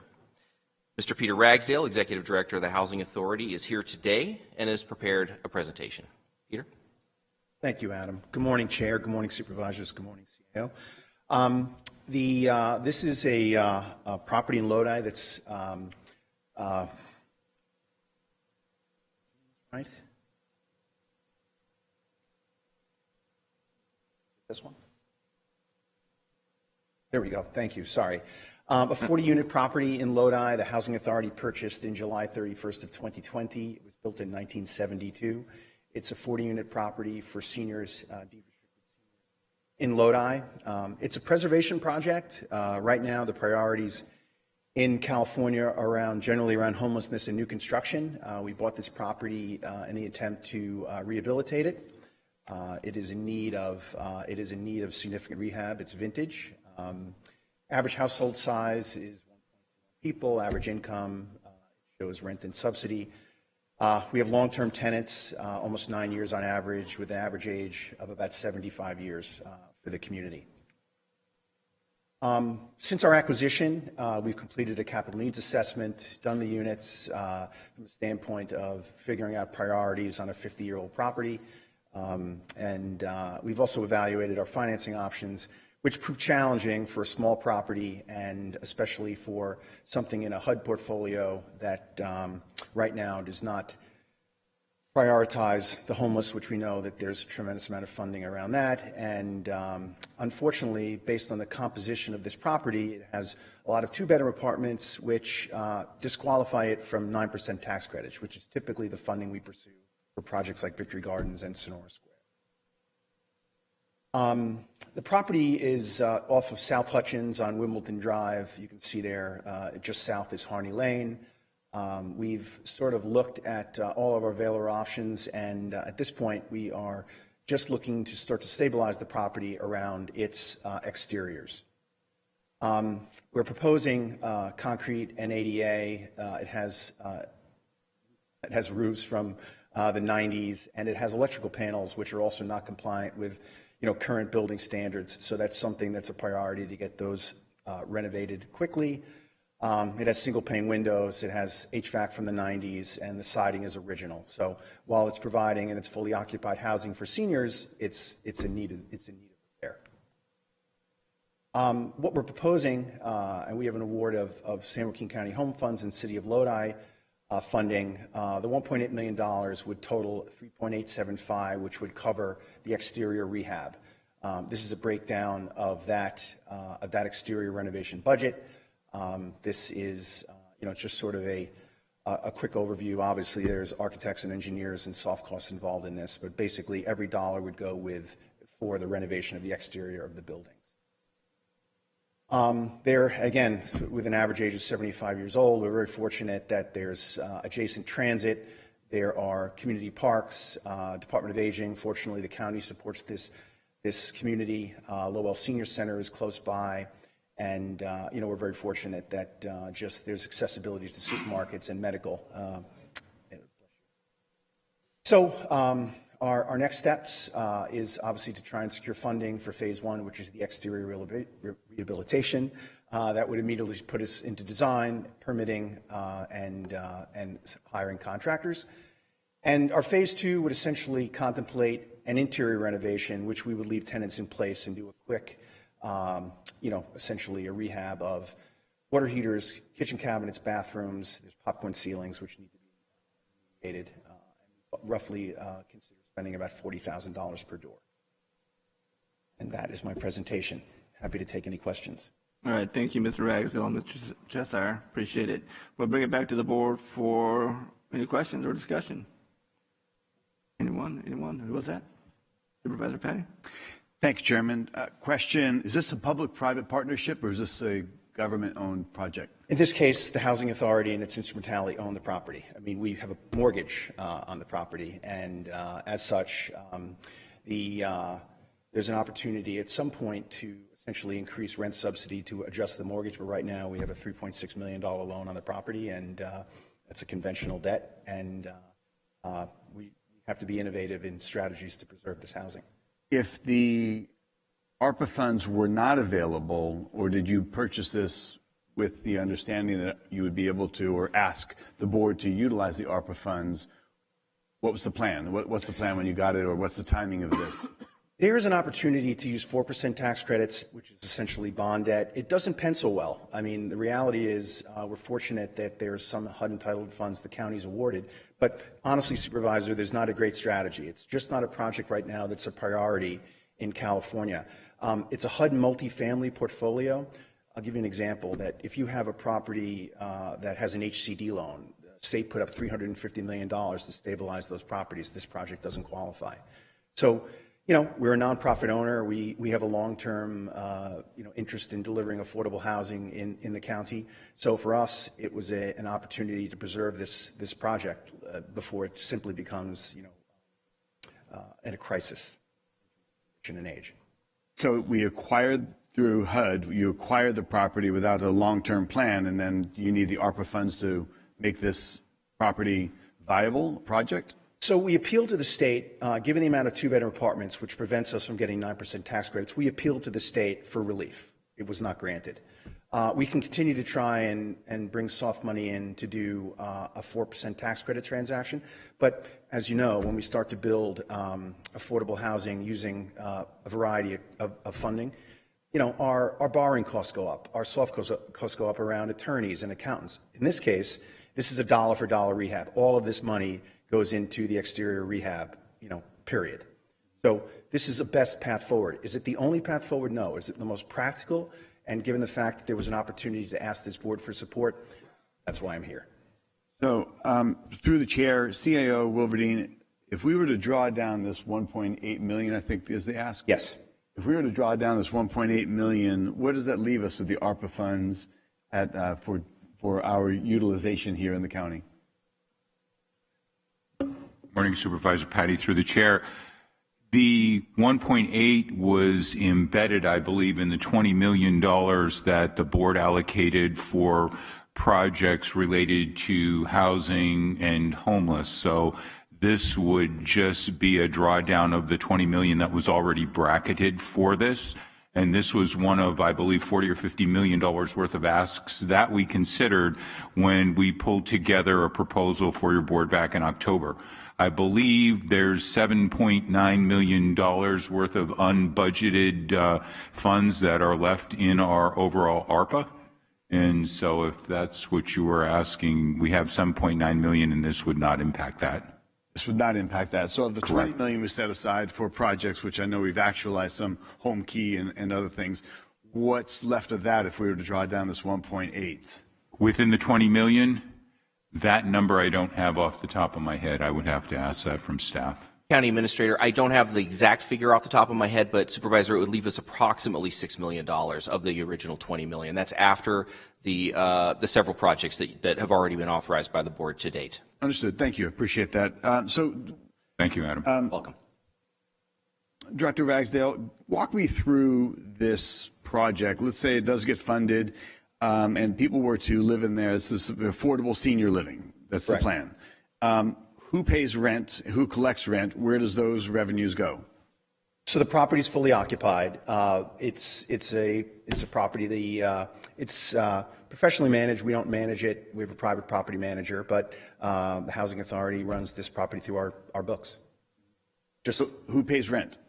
The seniors, I'm sorry, I could put that slide back up but basically there's a tenant portion of around $300 per household, and there's a subsidy of about $529 per household. So that's the totality on a per unit basis. Okay, so $800 total. Yep. And that goes where? That comes to the Housing Authority to operate the property. It's, essentially just like a private owner. Okay, so it goes to under your? Yes. Under your division, okay. Yes. I'm wondering if is there an interest, or they may have looked at doing a public-private partnership in this regard, so that maybe part of the ownership can be transferred to a private party. They could probably do construction at a much cheaper price from what I'm seeing versus the prevailing wage that's required through government funding. So I'm just wondering if there's any other more imaginative way to look at this, as I think oftentimes we see public-private partnerships in other capacities. So there's an opportunity, as it's a HUD-LIPR property, but there's an opportunity that's called markup to market. So that subsidy can increase. We have a one-time opportunity when we bought the property to do it. You could probably imagine 1- and 2-bedroom apartments in Lodi, market study would be more than $800 and change, right?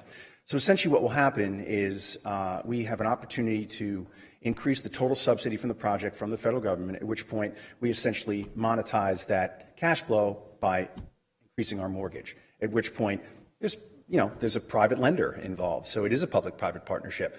What I am saying is, with the allocation of this funding, yes, we have to pay wage rates because the county home funds and I believe the ARPA would trigger wage rates. Period. There's only so much money we can borrow. So to the extent that on a per door basis we spend, let's say, $90,000 to preserve this property for another 50 years, our ROI is pretty good. And candidly, without properties like this, there are just folks that are going to be priced out of communities like Lodi. And while I'm happy to entertain more complex financing, in this case, it just is not an attractive property based on its size and the amount of renovation that it needs. Do we have a breakdown on the use of funds? Yeah.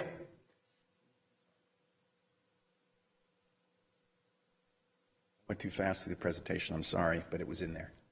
I appreciate we do things in a timely manner around here. Mediocre.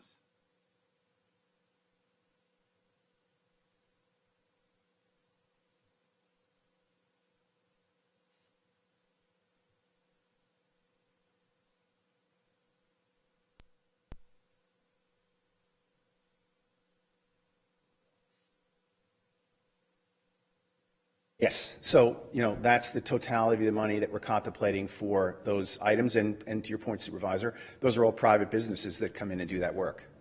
How many units are we looking at? 40. 40 units.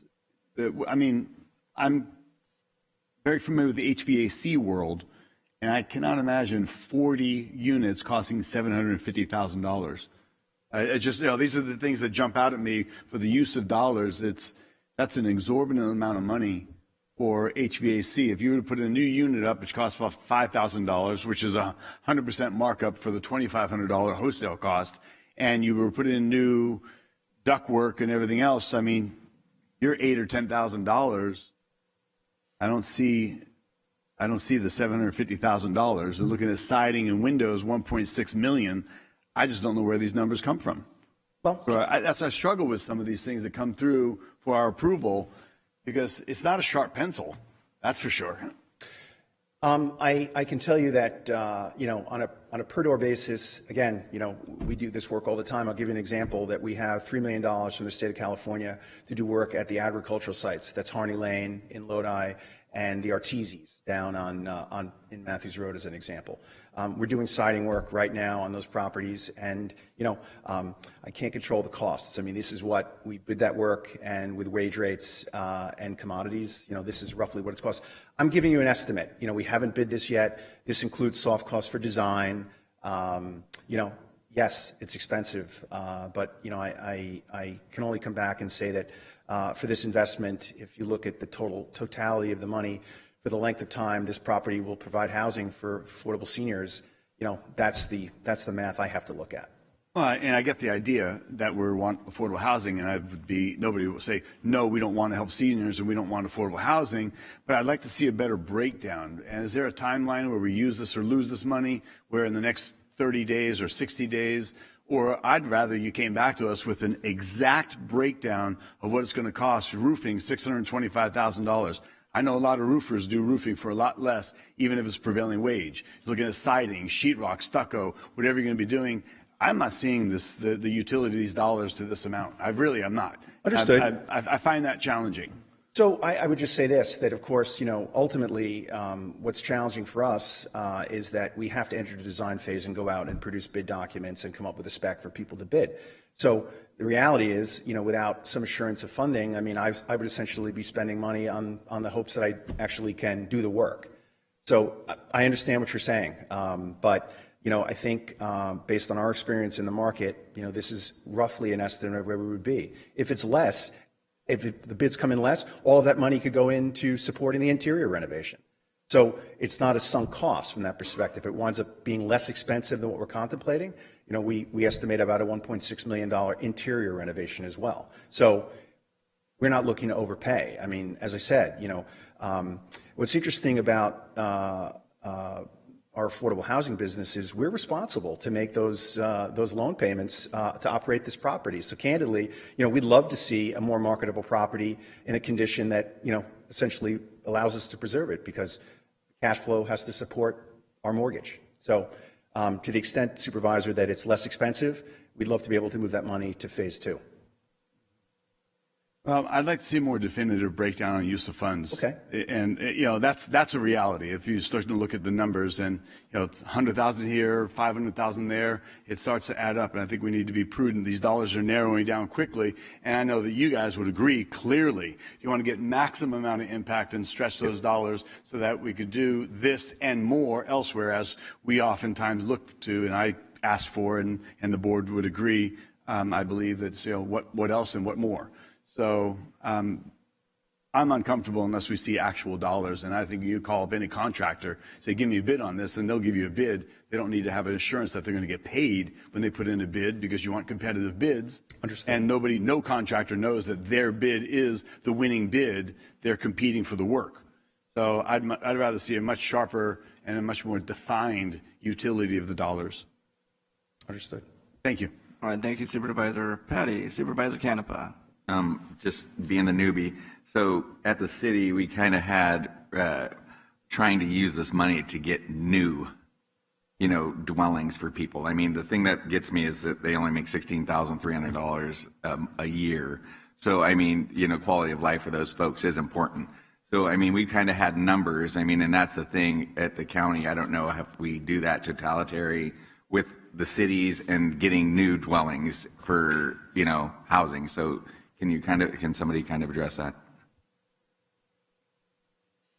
Or who would address that? I mean, the thing for me is so this is a lot of money, and it's going into existing It's units. preservation, yes. It's preservation. So, I mean, is that the best use of ARPA money? For me, I don't know. I mean, like Tom's saying, I mean, even just our share is $40,000 a unit. So those are the things that are you getting the most bang for the buck to help the most. And I get it, because low-income folks here, this is huge, because sometimes they're the most neglected, and then they don't have a voice, so then they're in substandard living conditions. So I get it. I mean, and I understand your need for funds, because that's how you run it.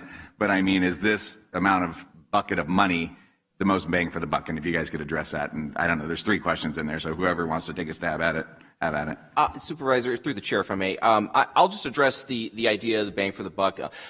This is really what you would call a prevention project. The idea that these folks who are making $16,000 a year and are 75 plus would be homeless but for the preservation of this project is going to prevent them from becoming homeless. And that's in many circles considered the best strategy that we can possibly engage in to affect or sort of effectuate the reduction in the rates of homelessness in our communities, right? So the idea that we don't want these folks to fall into homelessness, and they potentially will, if not, preserving this property that was built in 1974, 72. That's kind of the strategy. I would love to, and there are efforts sort of underway that I think you may be hearing about in the near future to engage in more prevention programs. Typically what this board and the council, Stockton City Council, has seen up until recently is funding for shelter, funding for new units, because we're trying to create this or sort of strengthen and expand this system of housing and services for the homeless, which really starts with shelter and ends with permanent housing and all the services and everything that go on in between. Prevention gets left out, in part for sort of connected to the reasons Peter mentioned earlier, which is that the funding isn't prioritized from the state and the feds to prevent homelessness. So we're seeing more of that, a shift towards that, and so that's really my answer to that question. As far as new units, I mean, what's the number, what's the goal? I mean, the county's got to have a goal of, hey, you know what I mean, what are we trying to get to? The city was kind of mandated because we were doing such a bad job. So there was a kind of a tally of what we've got and where we need to be. That would be helpful to have. So saying, hey, we're here, this is on the books, this is in this town on the books. I mean, collaboratively, because I think that's what we lose in a lot of time is everybody is out doing their own thing. And we have all these little silos of folks doing their own thing, and we all need to get together and figure it out together. Like one of the goals was, having the homeless shelter folks all come together in different communities. The United Way has some programs, and I think those are the things that we need to do collectively because otherwise we're all just chasing our tails. And I think the governor's even more mad that we're not spending the money. And so for us as being stewards at the same time, what is the best bang for the buck? Do we do, like you said, make this project better? Do you go out and try to make you procure a new place with the $4 million? You know what I mean? And challenge you more to do a better job with the use of this money that I feel guilty spending $1.9 million. But at the same time, you guys are the specialists, and so we have to trust you to a certain extent.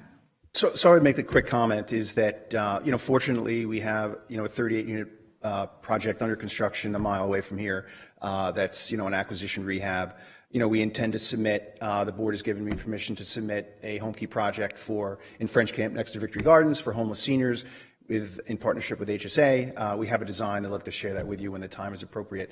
So we have a project that we tend to submit in March for tax credits in Stockton, also in a behavioral health project. We're working on a project in Tracy. We're working on another project in Lodi. Everyone has a pipeline, and the reality is we could use every units we can build for the next, probably. California hasn't produced enough housing since 1972. So I think there's a robust pipeline. I would make an argument that, respectfully, that, we have to preserve these properties too, in the extent that, and to Supervisor Patty's point, it's all expensive. I'm not going to get up in any way, try and dispute that. Without this housing, folks that have a $16,000 or $17,000 income, especially in some of the more, even in Stockton, in some of the lowest part of our community, these people would struggle with housing insecurity. So we've leased up half of Victory Gardens. If I were to tell you that the average income for the folks that moved in there is $11,000 and change, this is exactly the point, right? But for this housing, it would be impossible for people to have a roof over their heads. So, to have a sort of colloquialism, don't hate the player type of thing. The reality is I can't do anything about the cost of wage rates. I can't do anything about, we pay Davis-Bacon on every project. But, every dollar will go into hard cost and soft cost of this $1.8 million. And without preservation, things fall off the earth.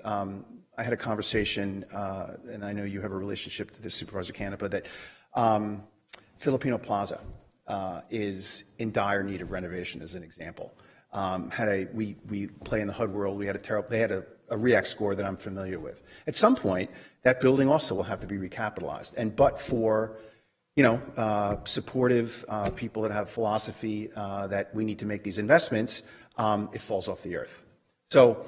I completely understand. We go out to private companies, siding, roofing, et cetera, and say, look, we do this public bid just like the county, at which point hopefully we get significant competition to get the best price. But these are the guardrails of what I'm able to do. But I hope that answers. No, I agree. I'd hate to be devil's advocate, but you know what I mean? It's just a lot of dough. I have to be an advocate too. Well, I know, and I get that. So, it's not personally attacking you. I know. I don't want it to come out that way. So, you know what I mean? I appreciate what you do and the work that you do in the community.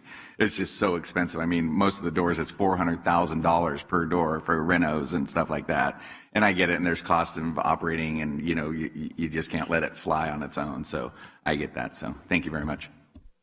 Thank you, Supervisor Canepa. Supervisor Ding? Thank you. I quite frankly appreciate preservation much more than new construction, especially in Lodi where we have limited room. One of the reasons I'm excited about this board, though, is the diversity of the background, their members. And when I hear Supervisor Patty going over costs, not to say anything negative about the rest of the board members, but nobody knows this stuff better than Tom does. So my ears perk up. And then you had made the comment, well, if we don't spend the money budgeted, we'll put it in the interiors, and that tells me some things need to be tightened up a bit. I'm assuming you have the full support of Lodi City Council on this project. I'm not breaking up with you, but I'm not ready to say I do. So if we could tighten this up, bring back some numbers for us to review, and I understand you're on a time frame, and I appreciate the work you do. Thank you. All right, seeing nothing else from the board, I'll open up for Excuse me, Marcia Cunningham, Director of General Service. One piece that I just want to share is the process that's been put in place as far as we just don't cut a carte blanche check to anyone who gets the ARPA funds. They will work with the General Services Department. We'll have to submit the cost, the breakdown, where they actually end up. So as Peter identified, these are estimates, but let's say he only spends 1.3 that he can validate to me that were actual funds that will be expended. He would only get money for 1.3. If there's additional money, like he said, he would come back and ask to use those funds, and this board would be aware of it, to use those funds for perhaps the interiors of what he referred to. So I just wanted to share that. He doesn't walk away today. He gets a check for 1.8, and that's the end of it. There is very extensive documentation done and put in place that he has to supply through General Services before any type of a check is cut, and it could be several checks in order to validate and get the money to him. And ARPA funds do need to be spent by December of 2026, so there is a limited time in which we need to expedite spending this money. Thank you. Thank you, Ms. Cunningham. Supervisor Patty. Thank you, Chairman. Through the chair, Ms. Cunningham, I'm just struggling. Some of the things you were absent in our last meeting. We had a $2.7 million allocation for architectural plans for the in-shape building. And that's an exorbitantly large amount of money. We bought the building for just over $10 million. So, some of these, when I see some of these things and they say it's going to go through your office for approval, well, that went through your office, and I'm not faulting who did or didn't do it. It was a non-compete. We got to hurry up and we have to do it. And that's $2.7 million. That's a lot of money for architectural design work. And that was already partially paid, and initially it was approved for $200 and something thousand, and we went up $2.5 million more in addition. So now you're looking at almost $3 million for just architectural plans and expenditure. That's getting a little excessive, in my opinion, and it's a non-compete bid that went through and was approved. So, and we had Johnny Terry here, and he said, yep, we had to do that. And I don't know why we had to do that. I really don't. So seeing this, I think we need to really hone this in. This comes to the board, and we know where that money's going. We've seen there are competitive bids, and to Supervisor Ding's point and Supervisor Canepa, are we getting the best bang for our dollars? It's just simple oversight. That's our responsibility. That's the one task we do have. That's very, very important for us. All right. Thank you, Supervisor Patty. At this time, we're going to open up for public comment. Anybody from the public wishing to address the board? And no one. All right, we'll bring it back to board for discussion. Board, and what would you like to do? You would like to vote on this now, or I know there was some reference of bringing this back at a later time. So, Chairman, I would suggest we table this for the time. I don't know if we need an official motion for that. Just table it for the time and bring back to us. We welcome, I think, a more refined definition and use of funds. But if we table it, we have to bring it back within the next meeting, so we would have to postpone it to a time indefinite? Technically, tabling, Mr. Chair, would require a vote. If there is no motion on this item, it simply dies today, and it can be brought back at another time. Okay. Into our regular agenda practice. Thank you. See, that's why you're the chairman. You know these things. All right. I'll have to ask, though, does anybody want to make a motion? If not, we can bring it back at a later time. Chair, may I ask for clarification? Well, in 1 second, I'm right in the middle of a motion. Seeing none, Mr. Cesar, yes, what can I do? So my question revolves around the follow-up, assuming board approval. So what the board is being asked for today is approval to transfer the funds, and then the county administrator would then, following the process we've led and which Marcia just described, we hand it off to the Director of General Services, who would then do this sort of review, check out the budgets, check out the plans. Mr. Cheshire, I want to stop you right there because, that was explained before, and as far as I hear, the board wants more information. So my question is, what would be our follow-up after that? Would we engage in the same process, assuming board approval at a later date, or would the board like to see a different process, perhaps either now or going forward? Board? Supervisor? No, not that, but what would you guys like to see? Supervisor Ding, is your district, so what would you like?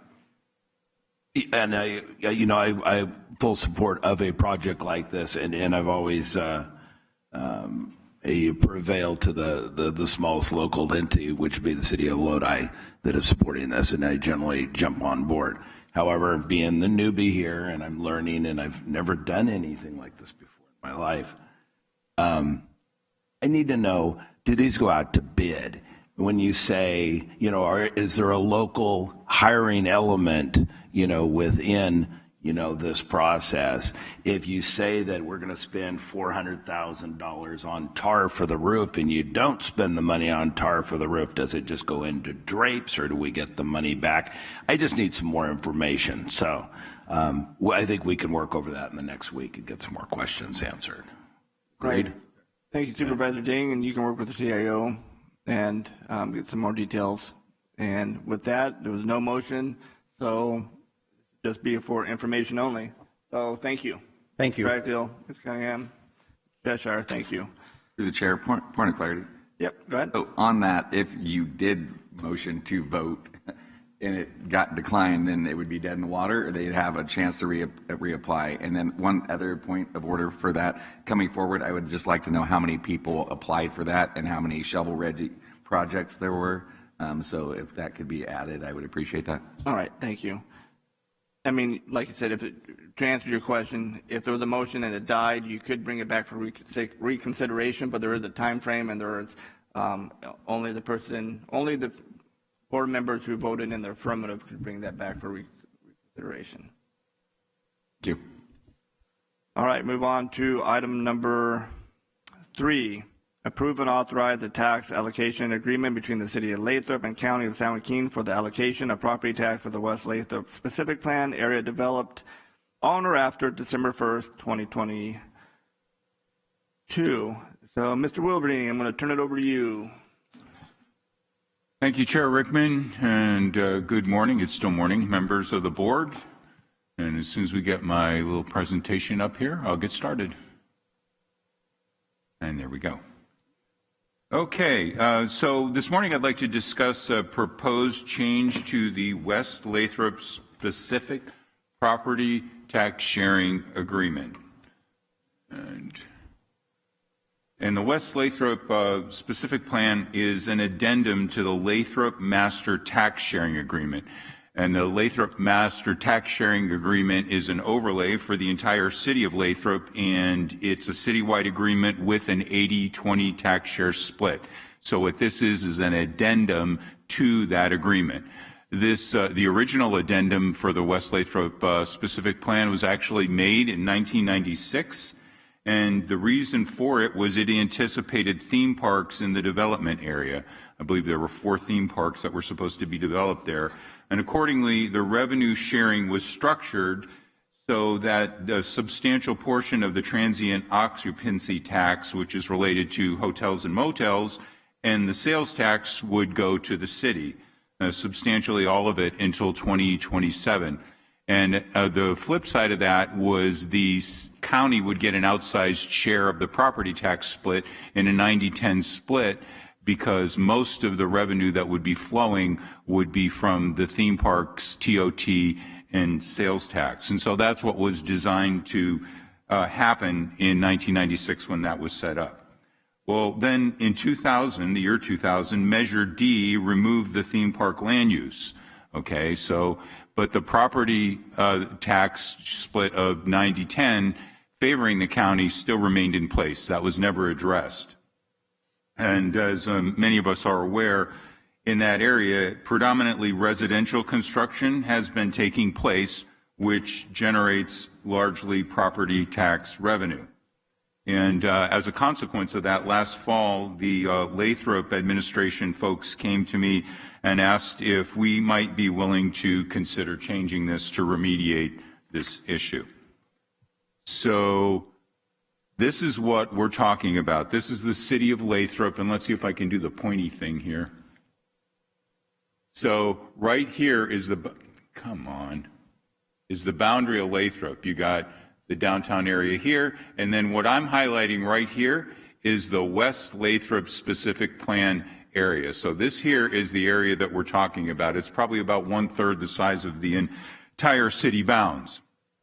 Now, we have two sections within that area, and one is the developed section, and that developed section is this darkened one right here with this purple number on it, and the undeveloped area is all the lighter area here.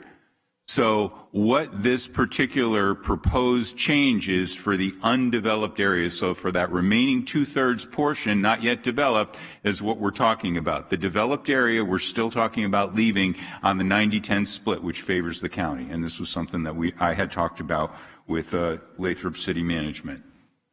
So just wanted to get that picture in our brain. So what do the weighted average shares for property tax look like for the city of Lathrop? And I've got 4 highlighted areas here. You can see the top one is the main Lathrop General Fund, which is almost 10%. It's 9.9%. And then they have some special district-related functions that deal with storm drain, water district, and street lighting, not uncommon to what the county has. And if you add all those up, which is, again, what they get on a citywide basis, you'll see what I have highlighted on the bottom here. It's that 9.9% to the left, which is the pure general fund share. You've got the related shares of 7.72%, and that gives you a citywide average total. Again, these are averages of 10.62%. What I've also got here, just so you know, by the way, all of this analysis was done by HDL, which is our external tax auditing company. So these are independently generated numbers through HDL. Did want to point that out. What you can see here is the city of Lathrop, along with Ripon, gets the smallest percentage of share of property tax dollars that are allocated to our cities. And how tax rate areas are set up is there's a distribution of each dollar within the tax rate area, and I'll show you in a second where that all goes. But for the city's purposes, in our 7 cities, you can see that's where they go. Lathrop is on the bottom. So how does a property tax dollar get broken down? And this is the biggest TRA that is in tax rate area, TRA, which is in Lathrop. It's 0.014. And if you wanted to see what that looked like, I can wind back here. That particular TRA, if I can get this thing to work, is right there. See, it's 0.07014. So it's a big area. It's almost the size, it's approximately the size of what we're talking about here. So I'm using that for a reference point for illustration. Here we have 28 cents is going to Manteca Unified, 23, almost 24 cents goes to the educational ERAF, which also goes to the schools. You have County General Fund, which is almost 20 cents, and then you've got the Lathrop General Fund, which is 10.8. Then you have the fire and the community college underneath. So that's generally a representation of what's going on in the city of Lathrop.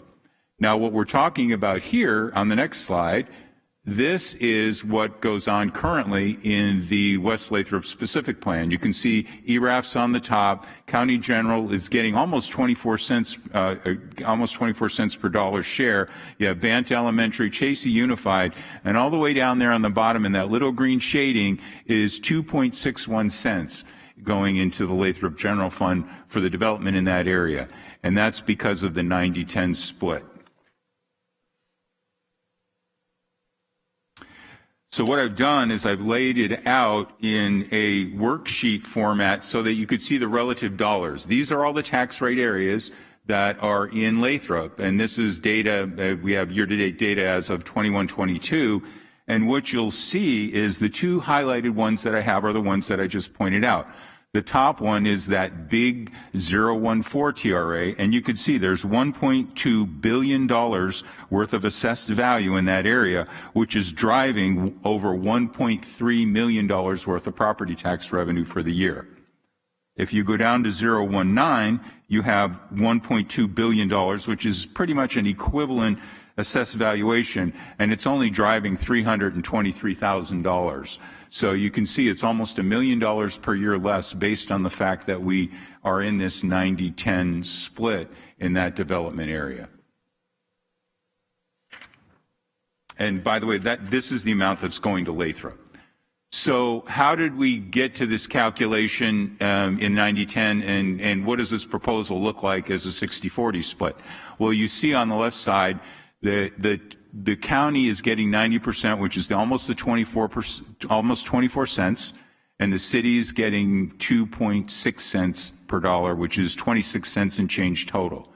If you take that 26 cents, because we can only rejuggle, if you will, what's going to the city and the county. We can't redistribute what's going to Banta or Tracy or the fire district. That's all their money. They get what they're going to get out of that tax rate area.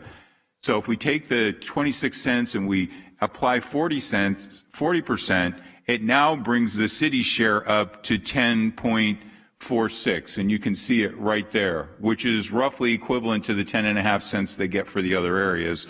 And then that would, of course, reduce the county's portion where it gets almost 16 cents a share, which isn't that much lower than this 18 cents or so that's going on in the other areas.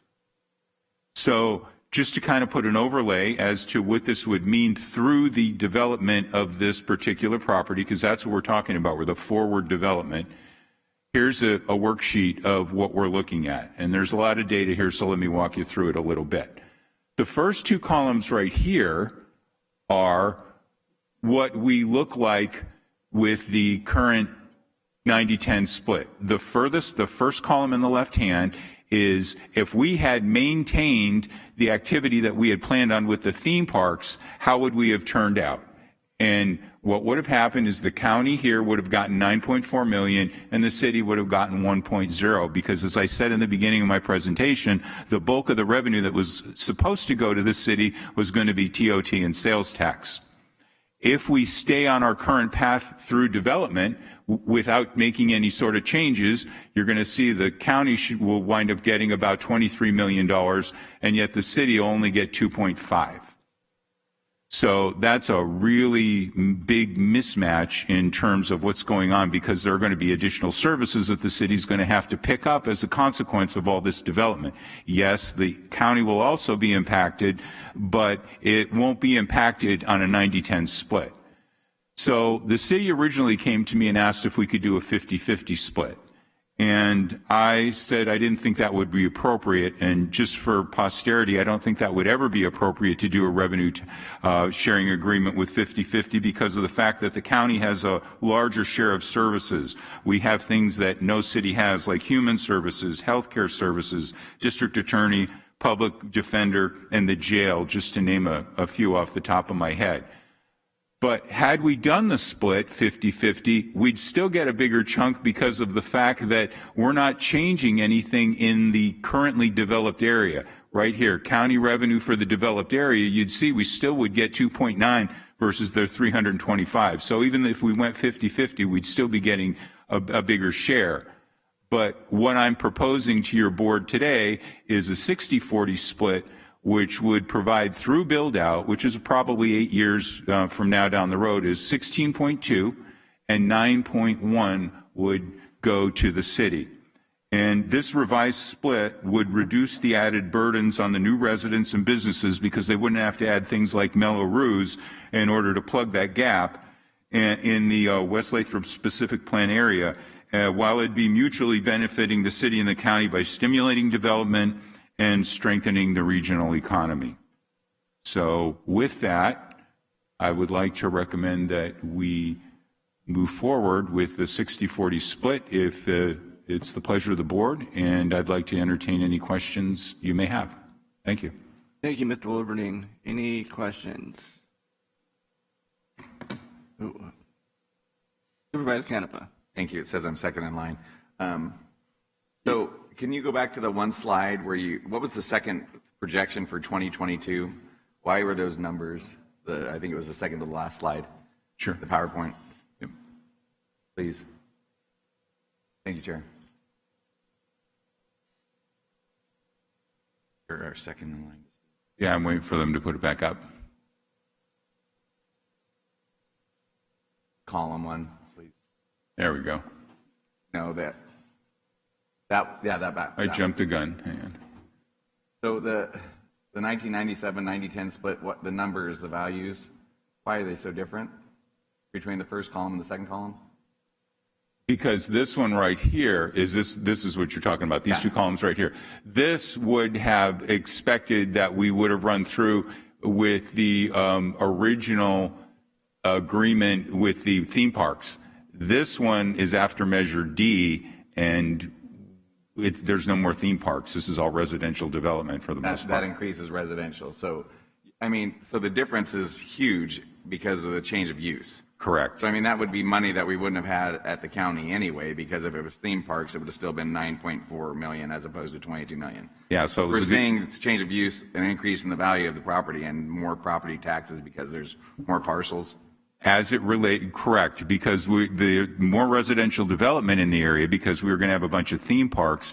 And as I mentioned in the beginning of the presentation, this is only property tax revenue. This is not TOT and sales tax, which was going to be pretty significant that would flow to the city, because we weren't going to take any of that as the county. We said, give us 90, and I'm going back through documents. I obviously wasn't here when this happened. But the county apparently thought that taking 90% was an equitable balance for relinquishing its share of the TOT and the sales tax. So those numbers, so that would be a whole different scenario. That's not going to happen anyway. No, because you don't, houses don't generate sales tax or TOT. Okay, so then I don't understand this. So then every time a new subdivision comes up, the tax sharing agreement comes up also with it.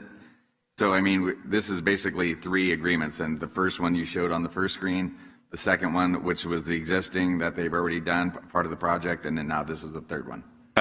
Mostly correct. The first one is the master agreement, which is 80-20 for all the other areas in the city of Lathrop, and that goes until 2029, July of 2029.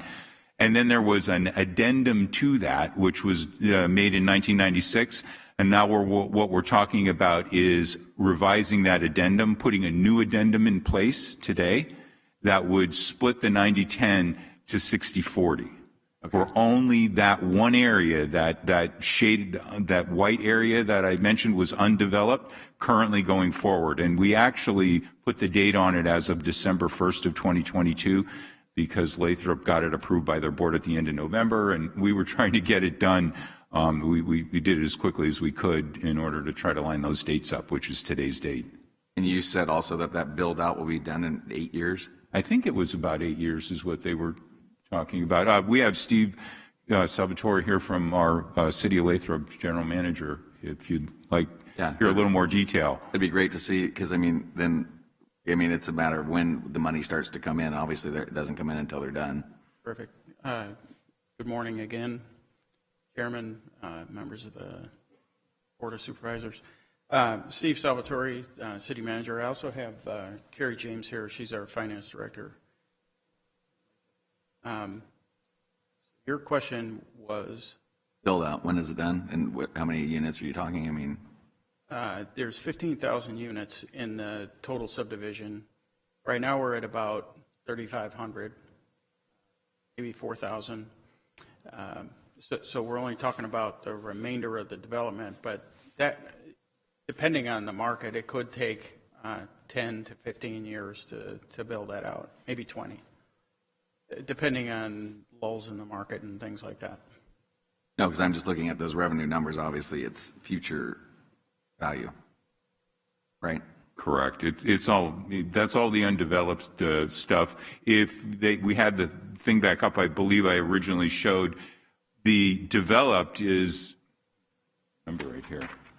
There was a lot of acronyms in there too. So if yeah, the developed acronyms, right now the developed for the county would be $2.9 million, and it'd be $323,000, and this is through build out that would go to the city of Lathrop. Okay. So, yeah, on $1 million of valuation in that development, currently we get $260.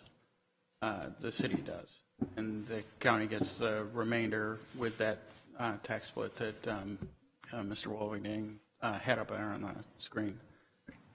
Okay, thank you. So that's always the interesting part, and I've seen it because now, I mean, I was at the city of Stockton, so we were at the other end of the tax sharing agreement. So everybody always wants it in their favor. So, I mean, it's always those interesting things. And as you go to League of California Cities and you know, tax sharing agreements. Now I'm on the other side of it. So now I want to hoard it all for the county. And Supervisor Canepa, toward that point, this isn't the first time we've been approached with things like this, nor is this the first time we've done a carve-out. Back in 2019, this board approved a 60-40 split with the city of Manteca for the Griffin Park development for exactly the same reason that I'm requesting this today. So this is not unprecedented. Okay.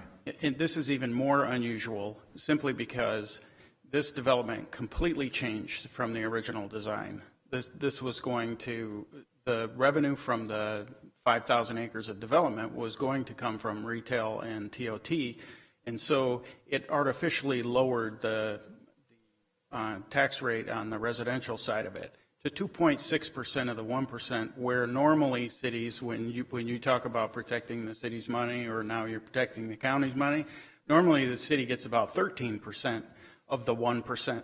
But this project gets 2.6% of the 1%, and it's a third of our city. It's massive. And so it's a huge hit to the bottom line when it comes to now having to provide police services and all these other services that we have to provide to the community. So it's a big deal for us. It's different in that way. Okay. But so it's a deal. It's a fairness thing, obviously. And I appreciate Mr. Wolverding bringing up the fact that, this has been done in other jurisdictions too. Not to this extent. This is extreme because of the low rate.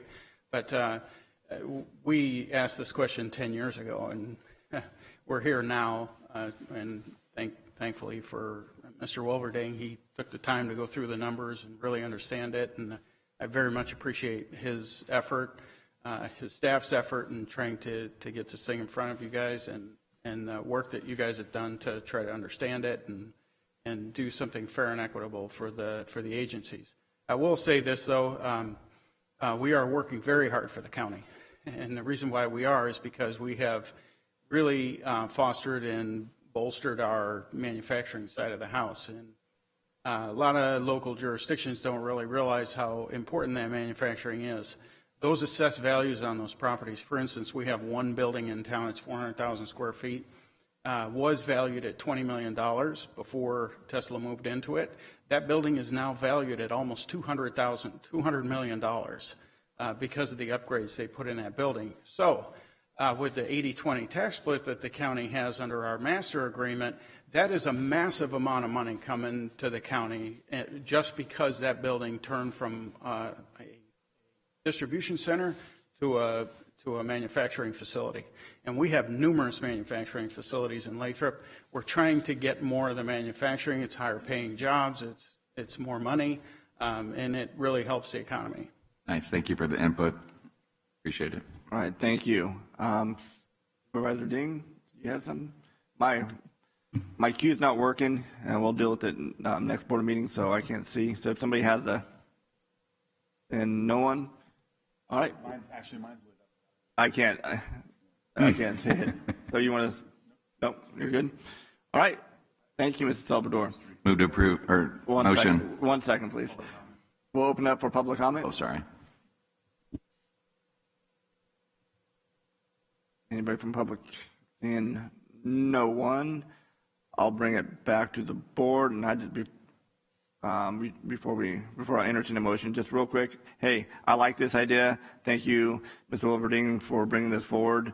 I know in my other life when I was mayor and worked on the council for the city of Tracy, we did a study through UOP and with several cities, and they looked throughout the state of California, and San Joaquin County had one of the worst tax sharing agreements in the state of California.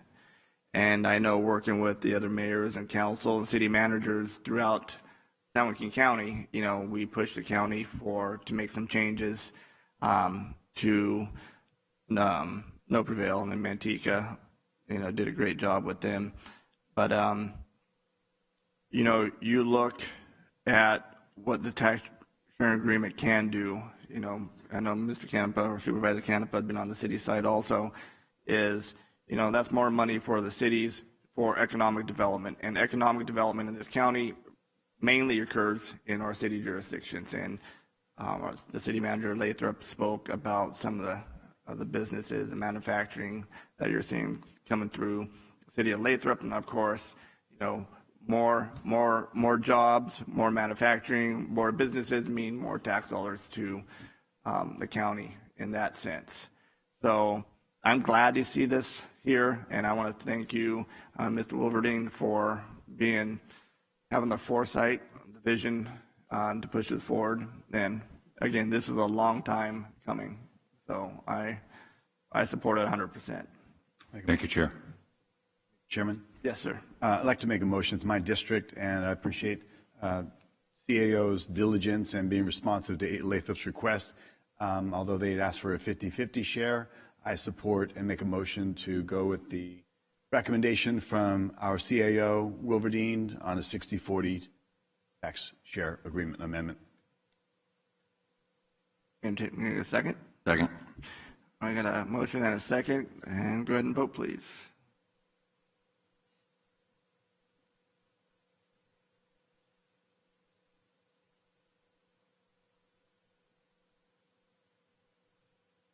All right, the vote adopted 5-0. Congratulations, City of Lathrop, and thank you for being here. Thank you for being our partners.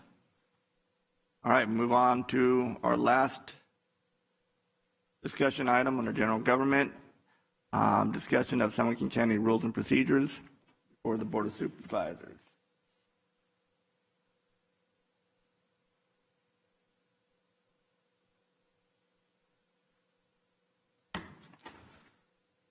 All right, thank you. I brought this forward in my office, and the reason for recommendations. Now, the Board of Supervisor rules of procedure are adopted for the purpose of providing for the conduct of meetings before the Board of Supervisors of the County of San Joaquin at regular, special, or quasi-judicial meetings. In the past, incoming supervisors have taken exception to the rules as adopted by previous boards. Today's discussion gives the two newest board members an opportunity to express any concerns and make suggestions or revisions. It also provides all members an opportunity for the same. So, with that, I'm bringing it to the board. And anybody look at the rules, and anybody have any discussion, any questions, want to get rid of something, amend something? Okay with them all?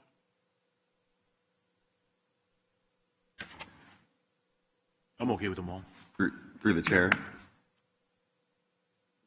Supervisor Kennebuck, go ahead. Thank you.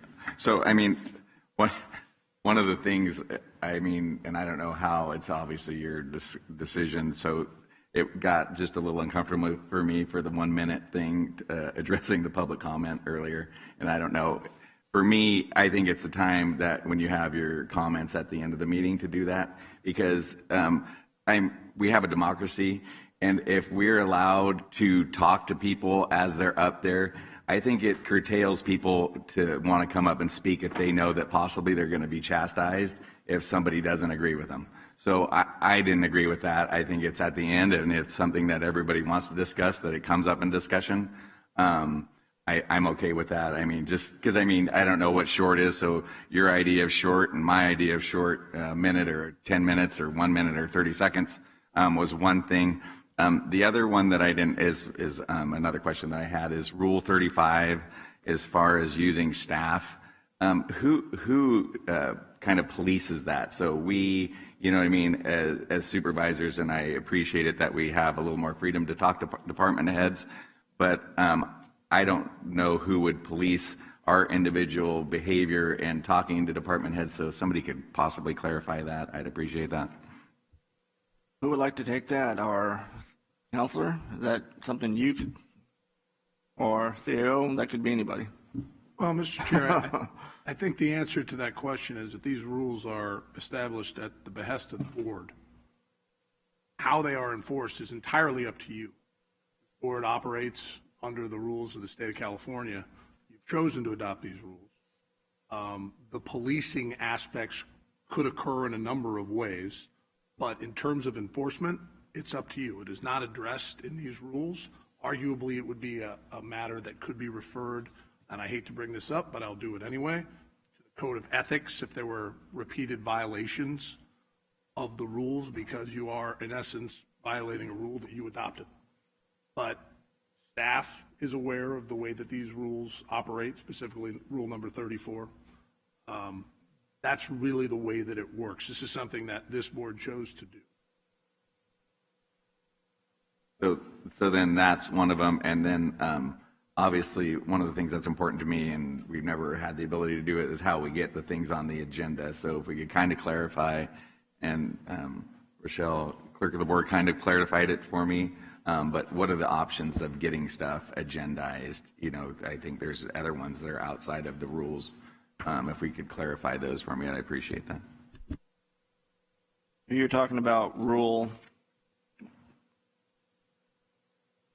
I think it's Rule 14, Chair. Rule 14. Okay, so who wants to take that? Rochelle, since you're the clerk of the board? Sure. So through these rules, a board member can put an item on the agenda through the county administrator's office. They do that by preparing the board letter, submit it, and generally when you're going to be developing your board letter, you're going to want to work with the county administrator's office to develop the meat and potatoes of that letter, and then they're going to review it. County council's going to review it, and then it's once the final board letter is complete, then the county administrator directs the clerk to add it to the agenda. The other way that a board member, there's a couple of ways that this board can add items to an agenda. Of course, during your board comments, you can request that an item come to the board, and if there's consensus, then staff will bring an item at the next meeting, and then this board can, upon its own motion, I believe county council can describe that a little bit more, add an item to the agenda with a 4/5 vote. County council? I'm sorry, I'm not going to disagree with Ms. DeBoard, although I'm not sure that it's a 4/5 requirement. I believe this board could do it by way of majority. Yes, and you're correct. And Supervisor Canepa, if I could. Say 1 second. He's on Oh, the I'm floor. sorry. Oh, so I just was, so I mean, at the city it was two, so two supervisors obviously at the end of comments somebody could agree and then it would go forward. I don't know who would take it forward. I've never had the ability to do that, so this is new to me. So through the chair, that was actually proposed, I think, in 2017 to have it be 2 board members to add an item, and the board voted against that, or did not vote for that, but instead voted for this policy where an individual board member can put an item on the agenda.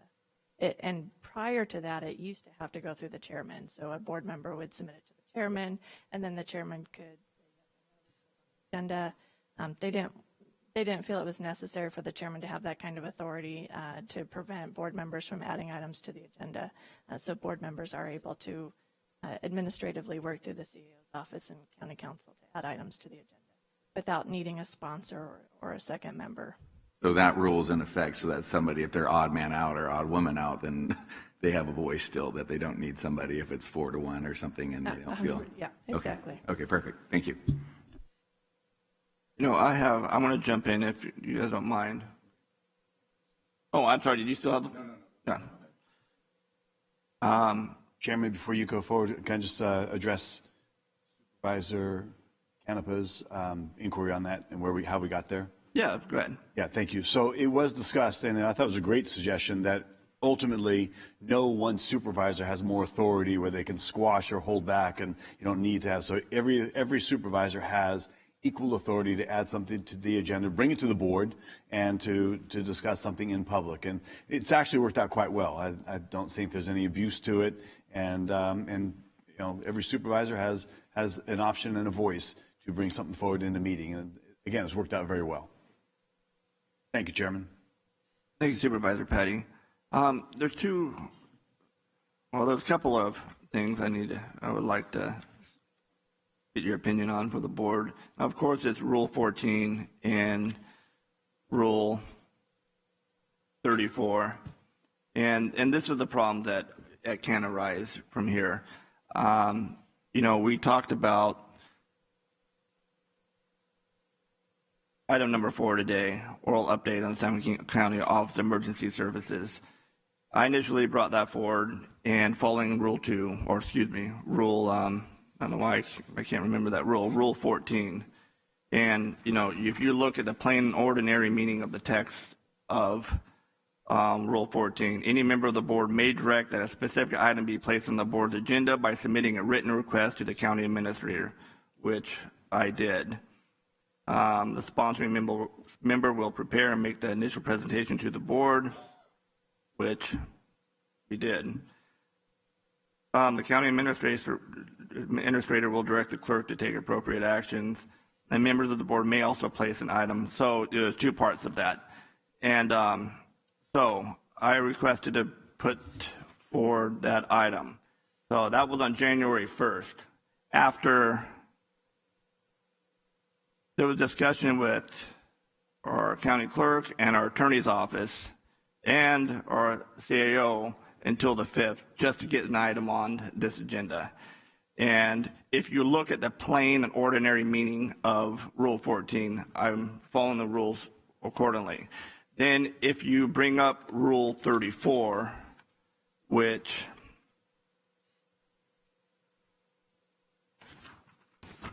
states that an individual board member may refer an issue or question to staff for purposes of providing information to that board member, and the chair may refer an issue or question to staff for purpose of providing information to the entire board. However, no individual board member may direct staff to initiate any study or analysis which will entail significant expenditure of staff time. One is, the definition of significant, and this is what I don't want to see. And just like the Supervisor Patty mentioned, I think each member, hey, we're elected individuals. We represent the people. If we want to bring something to the board, we should be able to bring it without having to worry about what we're going to bring is going to be squashed because of these rules. I mean, you look at the OES thing that we're going to bring forward. Not only am I a board member and the chair, but I'm also a co-director of emergency services, and yet I couldn't bring this forward on my own. If you look at it, it's not my signature on it. So there's a huge, huge issue on that. And so I don't have an issue, and I don't see why anybody would have an issue if a board member wants to direct a department head and, hey, bring, say a homeless, issue. Hey, I like to have a report of homelessness. Can you bring it back to me? Or I want to have a report of emergency services. Can you bring it back? There's no significant study per the plain and ordinary meaning of this text on either Rule 14 or 34. So I have a huge issue with that. As elected officials, we should, you may not like it. The staff may not like it. But again, we're the representatives of the people that we have to answer to. It may not be something that, we all agree on, but, you may like, I don't know, you want to talk about, just pick something. And as an elected representative, you should have a right to get that information or bring it before this board. So that's my opinion on those two rules. Through the chair, if I may. Yes, go ahead. So, and that's what these rules address. So there's basically three or four ways that can occur. Number one, like you said, Chair Rickman, you wanted to see this report come to the board, discuss it with the county administrator's office and through the department, then the department brought that report to the board. If the department was not going to place it on the agenda, then what each individual supervisor could do is place an item on the agenda, and as Rule 14 says, present it to the board and get board direction to the department to bring that report back. I understand that would take 2 meetings to do. Right, I understand that under Rule 14, right. There's that split. But do everybody see the problem with that?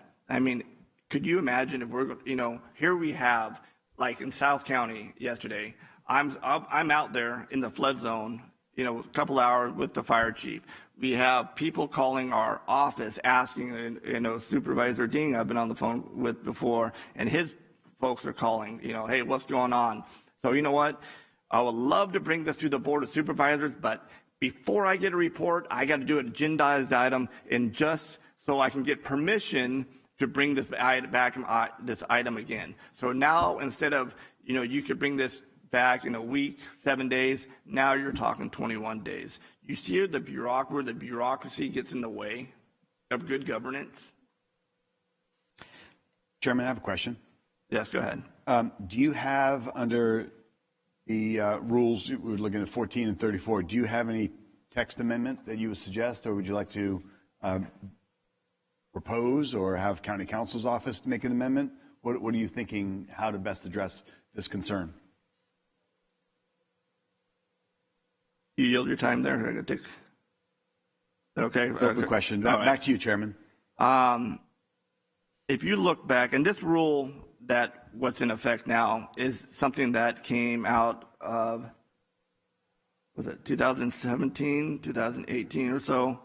But I went back to 2012, 2014, 2016, and the rule read, and hey, we can change it, but this is what the rule used to be. This is from 2014. Members of the board may request that specific items be placed on the board agenda through prior arrangement with the board chair. I mean, again, that doesn't have to be that. The chair will direct the clerk to take appropriate action if needed. Members of the board may also place items on future board agenda by motion passed by the board during the public comment. And I will just note through the chair, though, that process was how a board member would place the item on the agenda, but it did not permit individual board members from directing departments to bring a report or bring a project or to conduct a significant amount of work. So okay. it would still have been. Well, we can. That's just one portion. If you're looking at how to place something on the agenda, there's two processes you have to look at. You look at Rule 14, and you're going to look at Rule 34. So if you're going to place something on the agenda, these two items need to be changed. And Rule 34, it wasn't. I mean, that's been pretty consistent. However, we need to define or change the language to what significant means, or give members of this board, it needs to be changed. I mean, in my opinion, because again, you look at what a prime example just occurred to bring the OES topic forward. And so again, I think, the board should have more authority, more flexibility than less than what we have with these rules. I know Supervisor Canepa, anybody, before I get to you, let's see if any other board member has any questions. Supervisor Ding, do you have something, anything? No questions, I'm in agreement. Okay. Supervisor Canepa spoke. Supervisor Patty, you had a question. You have anything? So I can give each member one, a chance to speak, and then we'll go back to. Thank you. Yeah, no, I'm fine on what you're talking about. I'd like to see the text amendment so we can review it and approve it on how we can narrow that process, because as you say, in time of emergency or when resources are tight and you may have staff out of place, we should be able to get staff to move something forward and expedite the process. So I support that. I think I'm going to have from my office some additional discussion, not at this time. I will agendize a review and discussion on how we in the past or how we currently are dealing with ethic violations, Rule 20, things of that nature. I'm going to agendize a more robust conversation about that with the recommended course of action, I believe, as a possibility, or that may be something that comes from your office, Chairman.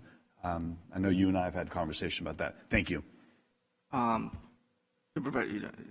Yeah, everything you're saying makes sense, so I am in agreement. I think every supervisor is faced with a dilemma. How do we get answers, and if we can, get answers to our constituents faster, I think that would make sense. All right, thank you, Vice Chair. Supervisor Canepa. No, I was just thinking it was possible to solve it. We have it, if you do informational item, you know what I mean, before, like you have the proclamations, and just add a tag to that might be an easier way, because I don't know. So if it's agendized, so you did that, agendizing it, what would we possibly have did then? Are you saying that we needed to tell them to do something bringing them forward, or just that was an informational item, or some of it means to give direction? So, I mean, that kind of the gray area that we're talking about. Hey, we're here so that we can educate the public with an informational item, or we're here in case we have to give guidance. So I'm kind of confused. Is that a question for the chair? So, I mean, that's it. Do we add an informational item that anybody could just bring in and say, hey, we need to learn about OES or what they're doing, or that was a presentation? Or is that literally on the agenda so that we can give direction? You know what I mean? So what was your intent there? Just as an informational? It depends on the topic. Informational items, I think, are easy. And most, I think that's the easiest one. Even with an action item, even say OES came forward today and, we would like for you to call each supervisor, I don't know, when there's a flood happening. Could you turn it into an action item? Some items you can. It's hard to explain. But at the end of the day, I mean, I think that's supposed to guard against, Rule 34 is supposed to guard against a supervisor asking a department head, go out and research every Honda Accord we have in San Joaquin County. I want to know what the year between 1998 and 1999, what colors are they, which would be just massive staff time. And since I've been up here, I haven't seen it, but what you run into grounds is that what is significant and what may not be significant to me or you or important to another supervisor is important to somebody up here. And they should have every right and flexibility to bring something forward. And, so if that answer your question. Well, yeah, that helps. So then that's the thing, because I mean, individually, if you have 5 people running department heads, then it could get time cumbersome. You know what I mean? So what may be valuable to me might take too much staff time, and that's the thing that I was kind of wondering is how you police that and how you go about, because we do have the ability to call, directors of departments, and that's kind of the gray area that I'm worried about is what's the time limit and what's actually being a burden and what's, being a burden to other, department heads, and what's, that when does it come in front of us to 2 people or however you get it on the agenda to do further action. So through the chair, and that's kind of the purpose of wanting to protect individual board members from directing departments from bringing forward reports or work, is to allow board members to do that if it's not time cumbersome, 100%, as we saw here today. This was not a time cumbersome request, so OES was able to bring that report to the board. And any individual board member could do that with any department. And if the county felt that that was not cumbersome or time consuming, the department would bring that to the board at an individual board member's request. If it was for a larger request or time consuming, then an individual board member needs the authority of the board to direct staff to do things. So then an individual board member would put an item on the agenda to ask the board to direct staff to to do this larger project like Chair Rickman was talking about. But to your point, what this does is protect departments from 5 individual board members all putting an item on the agenda, maybe asking one department to do 5 different things on that agenda, right, without the full board's authority. So what we want to make sure that we do is protect the board's authority and also the flexibility of individual board members to get items on. So making sure that the county is responsive. If a board member says, I'd like this report at the next board meeting, that the county responds to that. And if they don't, that the board member then gets the board's authority to bring that forward. Okay, that's good enough for me, because I mean, it protects each board member's individual freedom, you know what I mean? And at the same time, it protects staff from being overwhelmed by. But oh, I'm sorry, you still have the floor. No, that's it. Okay, I'll bring it back. I have over 15 pages of emails to rebut exactly what our city clerk was saying. And again, it's about, you're talking about flexibility, trying to get this one item from OES on. There was 0 flexibility. What I'm trying to get at, as a board member, you're talking about wasting staff time. A board member shouldn't have to contact or, talk to our county clerk and, get into debate with our county clerk, contact our attorney and try to, even though this wasn't a legal issue, and talk to him about, hey, am I on the right? Am I on the wrong here? Why can't we do this? I'm the director of emergency services. Then talk to our CEO, and you talk about time consuming. Could you imagine if it was you follow Rule 14 the way the plain meaning of the text is and push it forward? Take Rule 34 out there. Rule 34 is supposed to be for significant amount of time, not to stop an individual board member from talking to a department head and asking them to bring information. You see where this is getting skewed? You can see where this is taking this authority away from this board and putting it into staff's hand. Again, we are the representatives of our districts. If our district if our district residents have an issue, we speak for them. We push this forward. We shouldn't be stopped with a bureaucracy because it might burden staff or because all 5 supervisors may run up to a department head. And you know what? If 5 supervisors talk to department head for whatever reason, and you know what? That's their prerogative. Again, they're the representatives here. And so that's an issue I have. And I have an issue of trying to take or reducing this authority of this board. I have an issue with trying to limit our representation of the people that we serve. And I don't like bureaucracy. People talk about, Congress doesn't get anything done. Why do you think they do? They don't. They delegate all their authority to, all these different agencies so they can sit back and go, hey, it wasn't my fault I tried, but, staff, blocked me. A prime example, look at the Environmental Protection Agency. A prime bureaucracy that is just run amok, you could say. And I know Supervisor Ding, you know this better than anybody here. So I'm going to yield my time to you, Supervisor Ding. Thank you. I think we're trying to fix a problem that doesn't exist. If what's going on in Linden might not be important to you in Stockton or, Tracy, what have you, but as a member, I don't have the right to relinquish my responsibilities to staff. That's what, as the staff, I'm wearing a different hat. As the staff director of the resource committee, I loved it, because I had control of everything. It's the power of the unelected. And the elected members loved it because they didn't have to take responsibility for anything. I don't know if we need to re-agendize anything. We just need some simple language here that says, we're gonna take the responsibility we have, and we have the right to put anything on the agenda we want.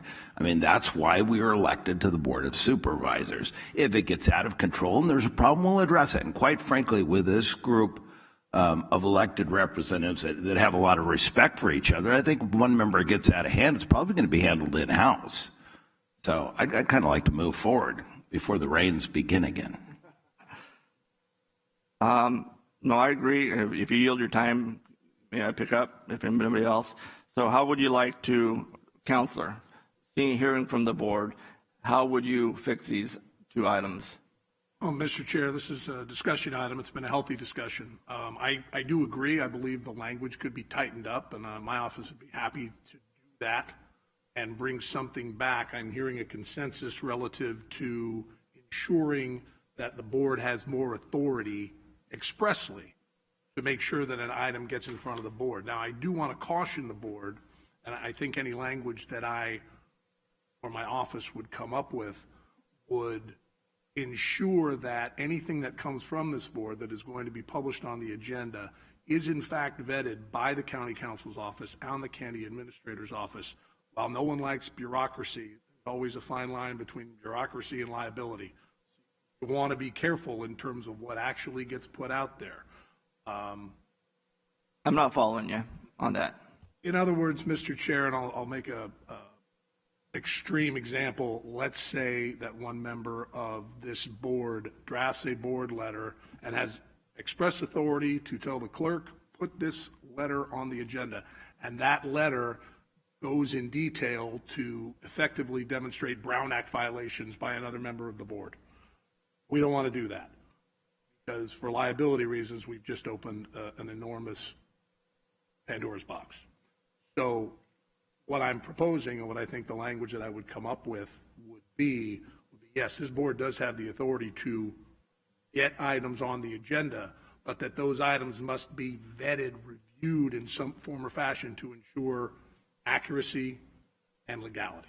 Well, yeah, I would agree with Supervisor Ding. I disagree. I respect the opinion of the council. The council is there to advise us, where the potholes are and how to steer clear of them. But I don't like the word no, I like how. And I don't, rules of the House, this is how we operate, that's what election's for. If some member is stupid enough to put something like before the board, he can suffer the consequences as is. But he was elected by his constituents. There's no parameter that says the elected official has to be an intelligent person or he has to do everything right. He has the right to do stupid things. That's his prerogative. But vetting this thing through council defeats the purpose of the elected representative. So clearly that rule does not apply to this board, as you're all intelligent and capable individuals. So that election rule passed. What I would say, however, and you correctly identified council's role, review and advise. The Office of the County Council serves the Board of Supervisors. It does not serve an individual board member.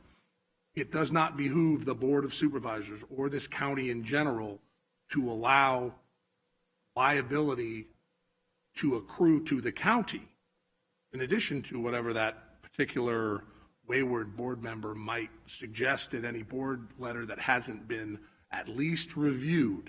I'm not talking about a rewrite. I'm talking about a review for basic legal liability, actual accuracy that the CAO's office can provide.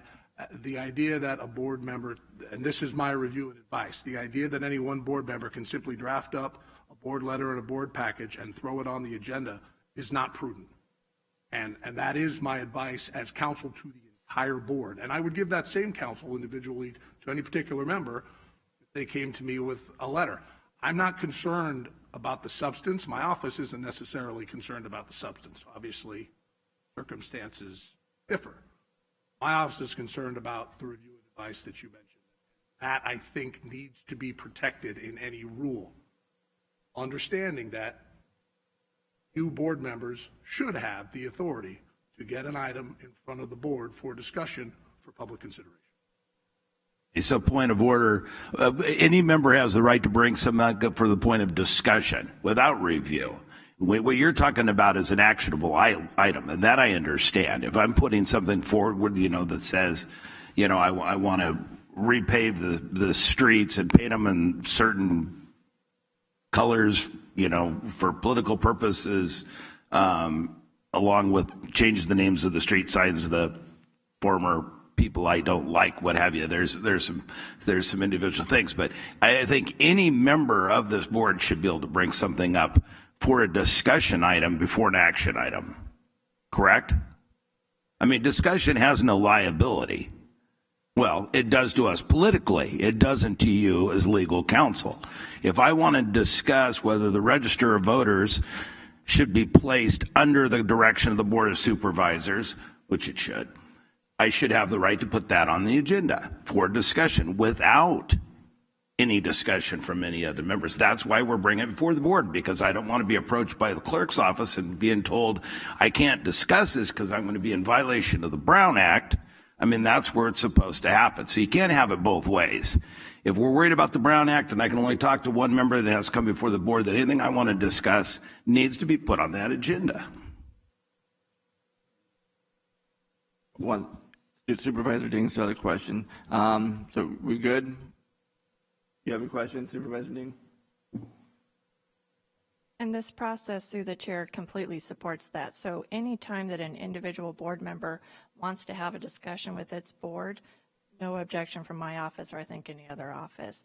The only hesitation that I had, and to your point where you said you don't like no, you like how, that's pretty much what I recommended to Chair Rickman, was not for his office to put an item on the board that recommends a report or something from a department, but rather the department puts the item on the agenda. It's just an administrative piece that clarifies that the department brings that item forward at the chairman's request. It just doesn't get put on the agenda by the chairman. That was the how. And so to your point, if he wanted to have a discussion about OES in general, that would come from his office. It would be on the agenda as a District 5 item to discuss and possibly direct staff amongst the board members how they want to proceed, what kind of reports they want to get. So 100% to your point, that is absolutely permitted. And that's what this process is meant to do. And then to county council and the county administrator, it's just an overview. They're not going to tell you no, they'll give you advice. And then like you said, it's up to you whether or not you want to commit political suicide and put it on the agenda. Supervisor Patty. Thank you, Chairman. And just to that point, just so you know, and from my office, even though we've been here for several years, oftentimes you filter it to the county council's office, and they'll help you dot I's and cross T's, kind of refine it a little bit and bring it back for consideration. But I always find it to be extremely helpful, so that they are here to help facilitate. You're not going to hit a brick wall. It was like, no, we object to your approach or this conversation item. You're not going to find that at all. You'll find actually they'll be much more supportive if we can expedite the process, as our chairman is talking about, and skip a time requirement of missing a meeting and having to go to the next one. And I believe our deputy counsel has some good talking points from us of how to come back with something for us to consider and ratify and further vet. But you'll find, like you were talking about, if the text you submit, if it may be brusque, as oftentimes may come from my office, but they'll help refine it, present it, and give it back to you for final review and submission. And I find it very helpful. May I? And that I have no problem. I don't think I'd be drafting language for your office anyway. I mean, I have more respect for your abilities to do that than myself. I would just say, I want to discuss this, and then you would draft it. I just want to make sure there's not a bureaucratic, you got to go through this council and then this clerk, and then we'll get back to you, and I have to have another board member, and that's my concern. All right, thank you both. And just to rebut our city or our county clerk once again is, hey, you can look at the emails. It's 15 pages of, and when I talked to staff, it was, well, according to these rules, you can't pretty much direct a department head. I mean, if the way that you're proposing it, correct? Yeah. I mean, why? And that's the thing that we're discussing right here. There shouldn't be a problem. I mean, if any one of us here wants to talk to a staff member and ask them to bring something up here, we are the Board of Supervisors. They should be bringing this up here. And the board can do that 100%. Well, I'm talking about an individual. So we can go around and around with this. By all means, I mean, look at it boils down to this. I asked for something to come up forward here, and apparently it didn't fall within the rules, even though the plain text and meaning of the rule were met, is absolutely unacceptable. And I think what we're talking about here, Counselor, correct me if I'm wrong, and Supervisor Ding and Canepa, this board should have the flexibility to bring an item here, be it from the department head or whatever it may be. I agree, Mr. Chair. Okay, we're going to move on from those two items, and I know there were some housekeeping items.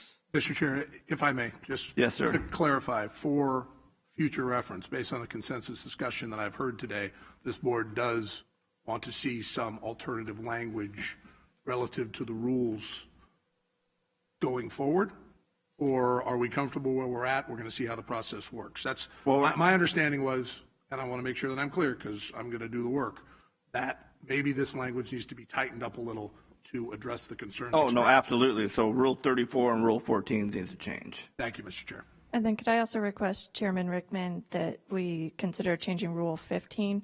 That's appointments to boards and commissions. Yeah, I was just about to get to that one. But yes, please, since you brought it up, go ahead. Okay. So in the past, appointments to boards and commissions came to the board on the agenda as a separate item. The motion was made by the vice chair at the direction of the chair at the beginning of the year. We've changed that process. All of the recommendations are put into the staff report and placed on consent. So rather than the language that the chair designates someone to make all motions for appointments, I'm recommending that the language actually state that the chair designates someone to make all recommendations for appointments, and that would be consistent with our current policy or our current practice. But you're the vice chair, so. I'm fine either way. Okay. Any objections to that from the board? Can you go to explain it? So current. Explain the way it is. Are you saying we stay status quo? Correct. So this actually brings the rules up to what our current practice is. I like to have rules consistent with practice. So our practice right now is that the recommendations are coming from the vice chair, but the motion does not necessarily come from the vice chair because now they're placed on consent. So consent might be motioned by any member of the board, but the recommendation still comes from the vice chair. And that's what that rule would clarify, was that the chair designates a member of the board, typically the vice chair, to make recommendations for appointments instead of make motions for appointments. I'm confused. What if the vice chair disagrees with my appointments in my district? That doesn't stop board members from having a discussion or voting. I don't want to have a discussion. If I appoint,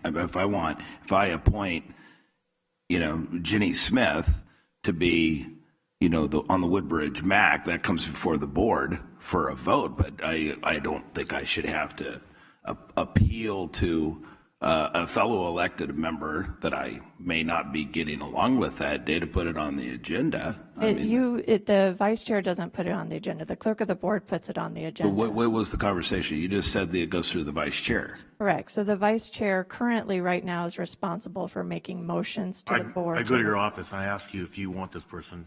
Correct. Yes, Thank you for the clarification. And then I speak to Rochelle and if Supervisor Villapudua that day decides he doesn't want to talk to me and come to my office, which I don't think will ever happen. Oh, staff does, not even the supervisor. So if a staff member doesn't want to talk to me, I can still go to you and put it on the agenda.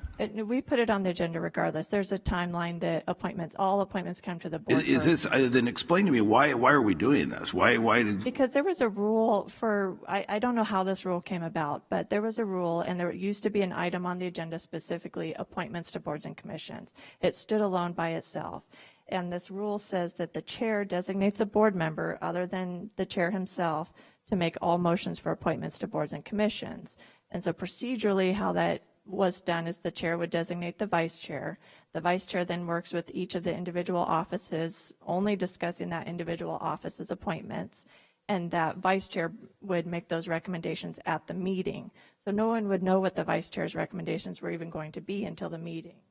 So in my office, what we've done is we've changed that. We've actually made a staff report, and the vice chair's recommendations after receiving input from the board members is in the staff report and available and transparent to the full board and to the public. So now you're aware of what those recommendations are going to be. And if you see that the vice chair made a recommendation that's contrary to what you've actually requested, you can pull that item and ask to vote a different way, or ask to make a motion in a different way. So this doesn't require the vice chair to make a motion on this item. Thank you. Well, let me get to my real concern then. According to talk of the vice chairman, the reason it's being done that way is so we don't violate the Brown Act. That's correct. Yeah, but what you've just done by the vice chairman, if I want to talk to the chairman about someone he might know, I can't do that now because I'm being directed under those rules that I have to talk to the vice chairman and not any other member. So you've eliminated my ability to use my counterparts for information on my appointments, which does not service the residents of San Joaquin County. That's why I object to the vice chairman, because you've specifically told me I can only talk to one member. Everybody can't talk at one time, so Supervisor Ding still has the floor. Yeah, but it does. If you read the rules, it specifically says on boards and commissions, I can only talk to the vice chairman in anticipation that if I talk to another member, I will violate the Brown Act. So I cannot call Chairman Patty and say, what do you think? You've had more information about this person if I appoint them. I'm obstructed from doing that. That is a limitation. Okay, Supervisor Ding still has the floor until he yields it. Yield the floor. All right, thank you. Okay, but I don't. Vice Chair. Thank you, Chairman. But I don't think when you're talking to me, you're asking me, you're telling me what you want. You're not talking to me about it. You're just telling me who do you want, who you're appointing. I don't think we're having a discussion about it. You're not telling me, hey, what do you think about this? You're telling me, if you want to talk to Supervisor Patty about an appointment, you're more than welcome. But you're going to tell me, hey, I'm thinking about getting this person. I say, okay. I have council's opinion on that. If I'm talking to Miguel about a commission appointment, I'm in violation of the Brown Act. Now I've already talked to one member, I cannot call a third member and ask about a potential candidate. Supervisor, obviously, every situation is fact specific, and it depends on exactly what is discussed and the manner in which it is discussed. But yes, if you and Supervisor Villalpudua discuss a particular individual and you know that he is supportive of that individual, and then you discuss it with another member and say, hey, what do you think of that particular individual? We have a problem. And if everybody yields their time, and pretty much Supervisor Ding, all it does, it takes away what we used to do. Hey, I make a motion to approve, second, then we all do a yes vote. It puts it on consent, and it may not be, your district, a District 4 person, you may say somebody else you didn't agree with. What you can do is kind of like what we did today. You can pull it from the agenda and approve the rest of the consent items, and then we can have a discussion on that one item. So all it does is take it from its separate category, and their language, all her language is doing is taking it away from being an individual category like an item number 2 and throwing it in consent. And then you could, object, pull it, vote on it, whatever you may do. That's all that language does. We could discuss this further, maybe with council in the room, because I don't want to violate the Brown Act talking to you. But I think what council is saying is what you're stating, Chairman, I agree with, and it's respectful, and it's in the best of public service. But legally, that is not correct. I cannot discuss these appointments or commissions with you at all. Not until as the rules dictate that I talk to the vice. I've already had the conversation. It's predicated that there will be a conversation that will already take place with the vice chairman, and it specifically says in the language, you will not talk to another member. That's what I have a problem with. All right, Supervisor. Thank you, Supervisor Ding. So what we can do, you hear some of the concerns. Then, if you want to meet with our county councilor, he's going to come back again, right? That's right, Mr. So it's going to come back again. So then we can change the language in that. The other two were Rule 30, Rule 31.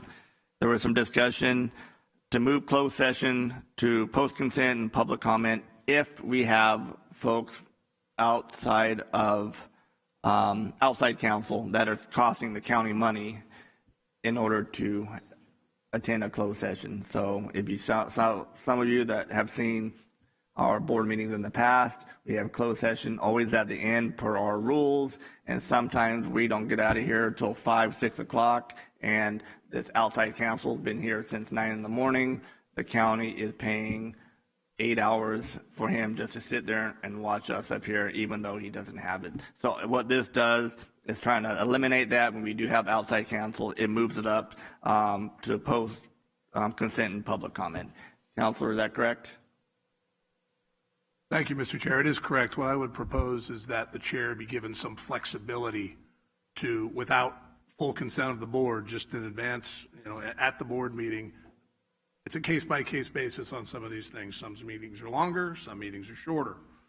But when you've got council sitting around from 10 o'clock till 4 o'clock, it is counterproductive, and there's a way to manipulate that word, to adjust the agenda to account for that fact, and that's what I would propose. And again, as with the other items, I intend, with the board's consensus, to create some language to that effect. I agree. All right. Any other housekeeping items? Oh, I'm sorry. Supervisor Canepa. The preparation of the agenda, who enforces that? I know that it's important for staff to have ample time. For me as an elected Friday afternoon doesn't work for me because if I have questions or concerns that I need to take care of, and Monday's the only time. And if it's, I mean, this was 700 and something pages. If it's longer than that, then it's kind of a struggle. So how do we address that and hold people accountable? So you're saying you want the agenda out earlier? The rule is Wednesday, right? I don't know which rule number it was.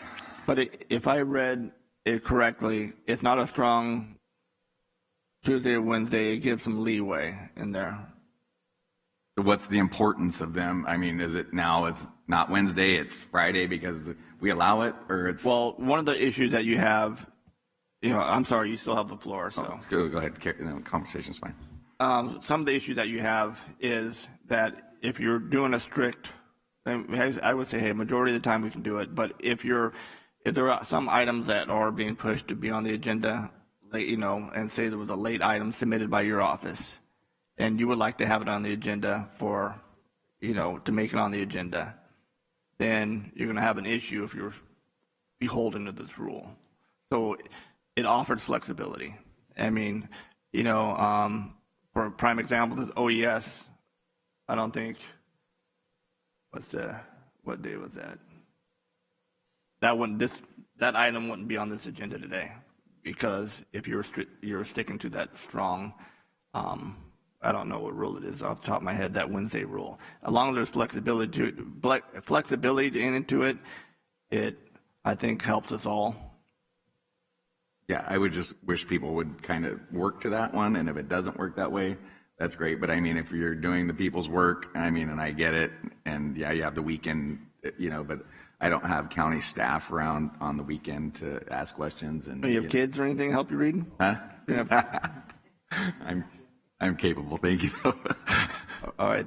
Thank you, Supervisor Canepa. Supervisor Dean. There's already emergency language in there for agenda items. If somebody brings something up for emergency service, I think our staff deserves our support in enforcing the Wednesday deadline, because they like to send it through council and assistant council and vetting of it. There's a lot of time and staff, and last week was a great example. A lot of changes. It takes a lot of time, and it's gotten, my understanding, kind of lax Wednesday, no later than Friday, and a lot of us, we're busy, we're procrastinators, and we really need to back up the clerk and council on this, and Wednesday is the deadline unless it's an emergency. All right, thank you, Supervisor. What rule is that? That's Rule 18, yeah. Rule 18. Which says noon by Wednesday, but no later than 72 hours before the meeting.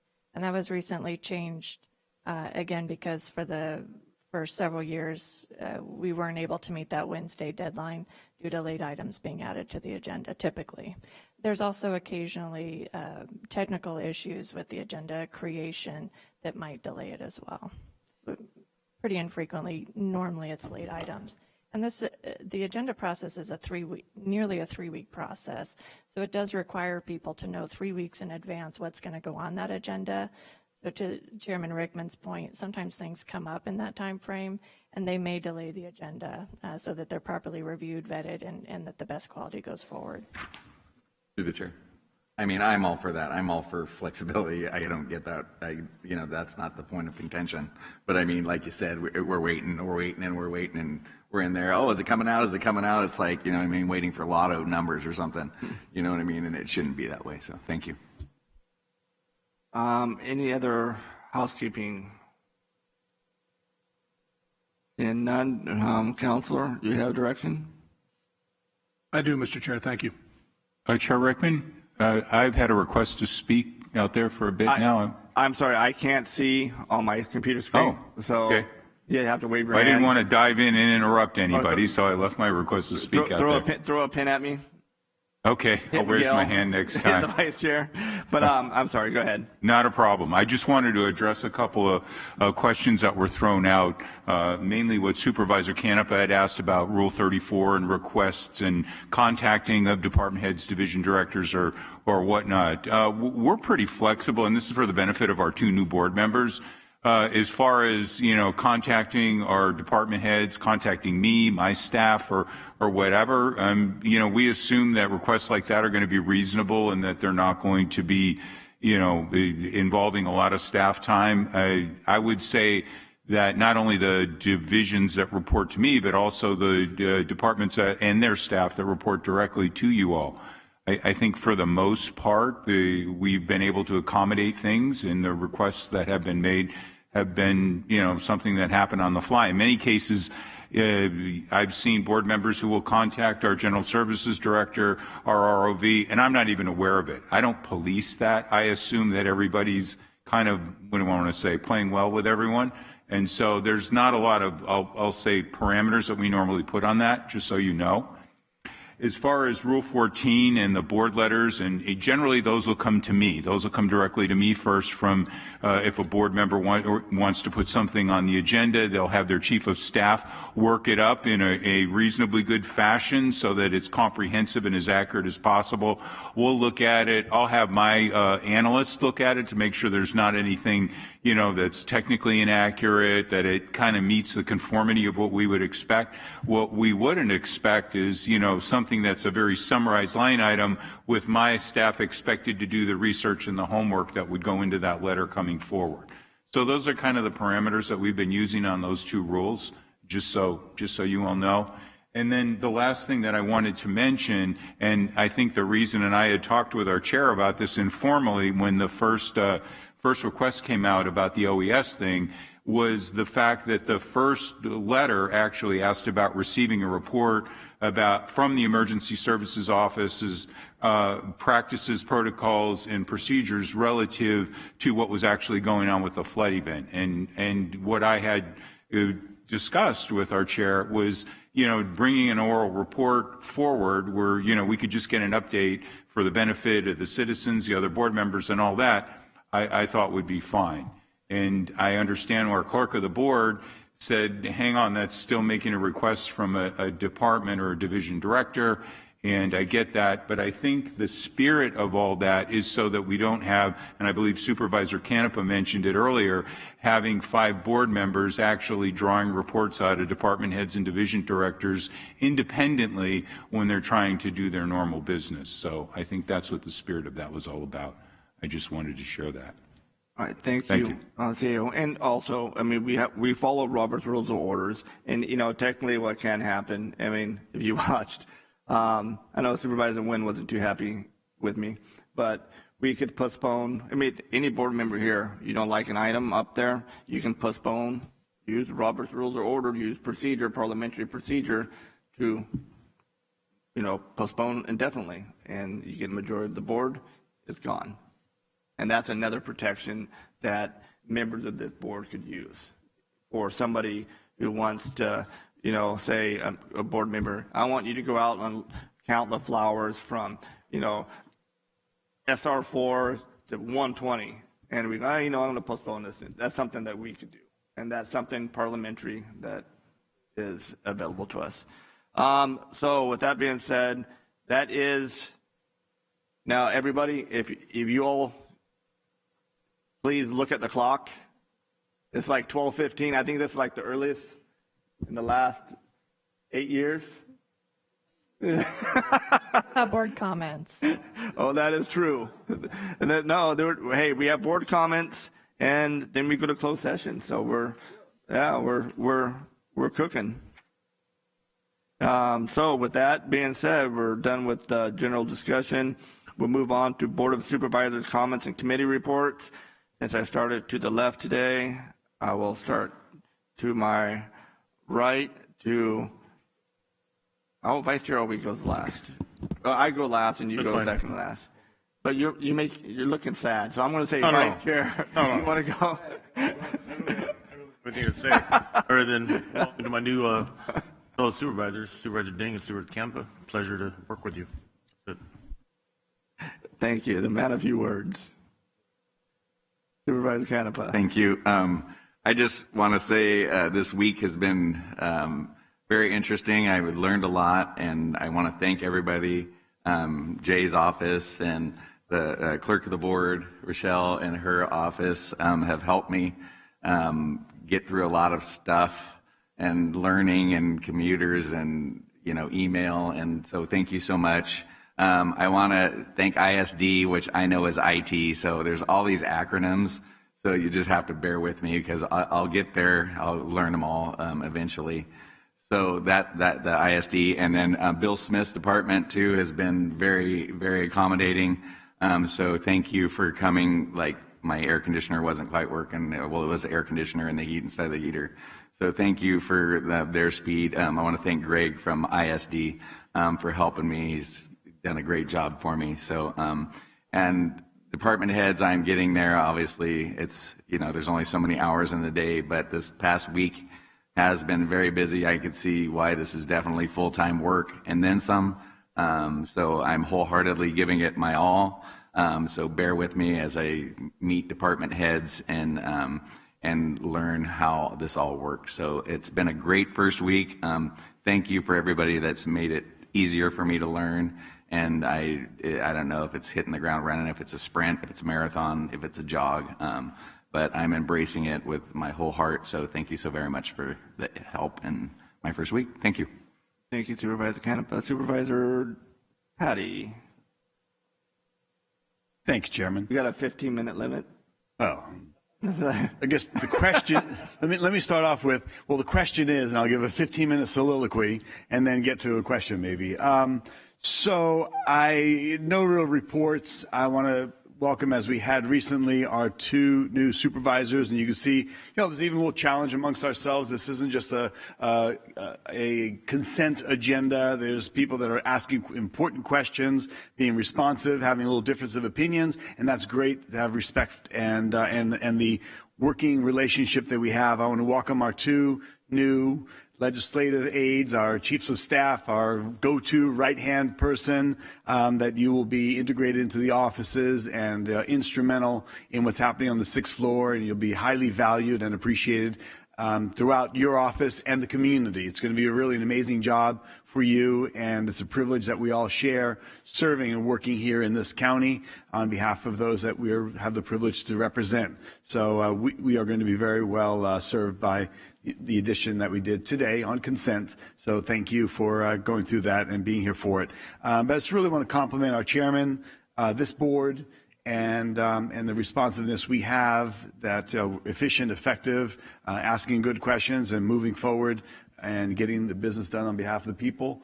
I want to really compliment and welcome our 2 new supervisors and appreciate those that have already served on this board in our past experience. I think we all appreciate the spirit that this board's now operating under, a dark cloud that seems to have lifted, even though we have clouds outside and raining. We have a lot of great energy in here on behalf of the people in San Joaquin County. So welcome and thank you.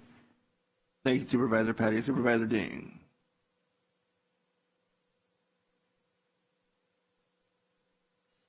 Thank you, Mr. Chairman. It's good to be here, and I'm excited. It's a phenomenal board. My experience with this staff this week has been nothing but phenomenal.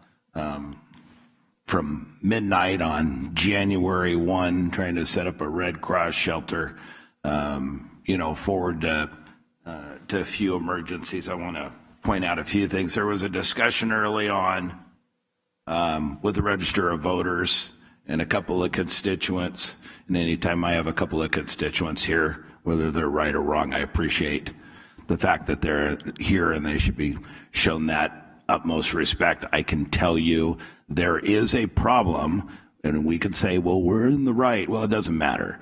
We have a review board that isn't meeting, and they've had, one meeting, and they're frustrated. Okay, on the other side, Olivia Hale, I went through the whole process with her before the primary. She did an exceptional job. I thought she put checkpoints in place where they weren't even needed.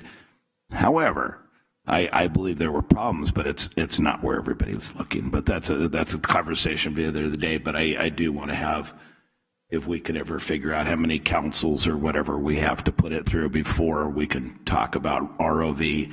And I also don't understand why that is not under the direct supervision of the Board of Supervisors of all the departments. I mean, my goodness, the election integrity of the county.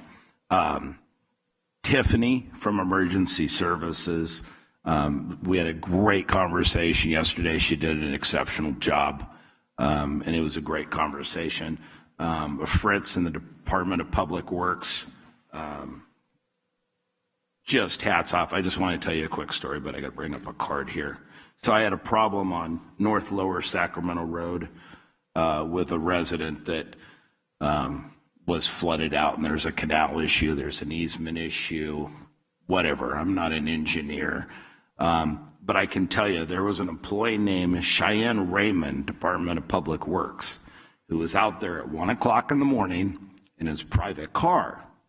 So he gets out and he starts looking around the property and realizes, I don't want to scare the heck out of this resident. And so he goes, this isn't appropriate. But he did his work, got back in his car, went home, came back the next day, in an official car and finished up. But the resident was watching all this. Anyway, very professional, very dedicated, and just very much appreciated. I just want to point that out.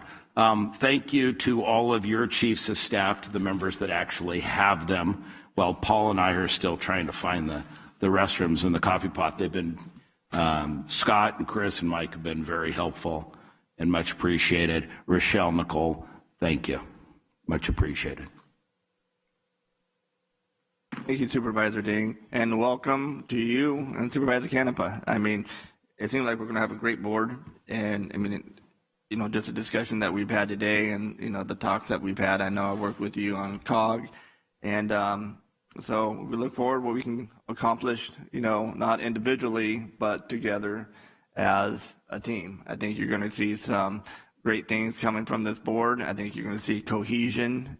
You're going to see, a good rapport, and I think we're all looking forward to that. I want to say, congratulations and welcome to Gina Nicole.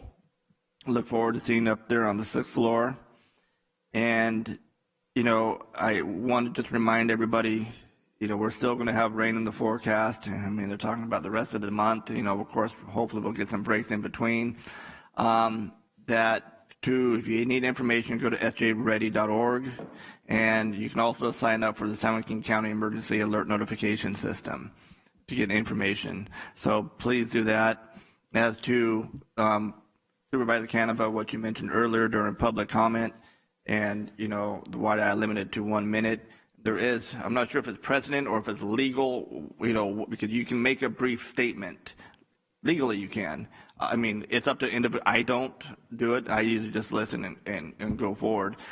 But if somebody from this board does, it has to. I mean, again, I want to say, I want to say it was a court case, or if it was an FPPC opinion or whatever it may have been. But it's a brief statement. So then the definition, what is a brief statement? And it depends who you talk to, a minute 30. So, and that's why, for me, the cutoff is 1 minute. And then, I'm sorry to cut you off earlier when you had two supervisors talking. Then if I allowed you to talk, then we're talking about an item, which now we have a quorum talking about it. So it could possibly be a violation of the Brown Act. Am I correct on this, Counselor? Possibly. Right. I'd rather, just be, hey, side on caution so none of us get in trouble, So that's the reason. So just to explain what was going on there. But that is it. Thank you, everybody, for tuning in. We are going to go to closed session. So, Council, can you announce items stated on the agenda and state when board will be in recess for closed session? I can, Mr. Chair. The board will now go into recess to closed session to discuss those items that are listed on the agenda. There are no announcements expected out of closed session. All right, then we will Can we adjourn now, or do we have to? We can adjourn now, Mr. Chair. If for some reason something were to change, we can address that later. I don't anticipate it. All right. Well, thank you everybody for tuning in. God bless. And we'll adjourn to Tuesday, January 24th, 2023 at 9 a.m. You guys want to go to closed session? Oh, you guys want to take a break? You eat? What time you want to go back? 1? Okay, let's go back and make it a round number 1 o'clock. All right. Supervisor Patty, you can be there at 12:45.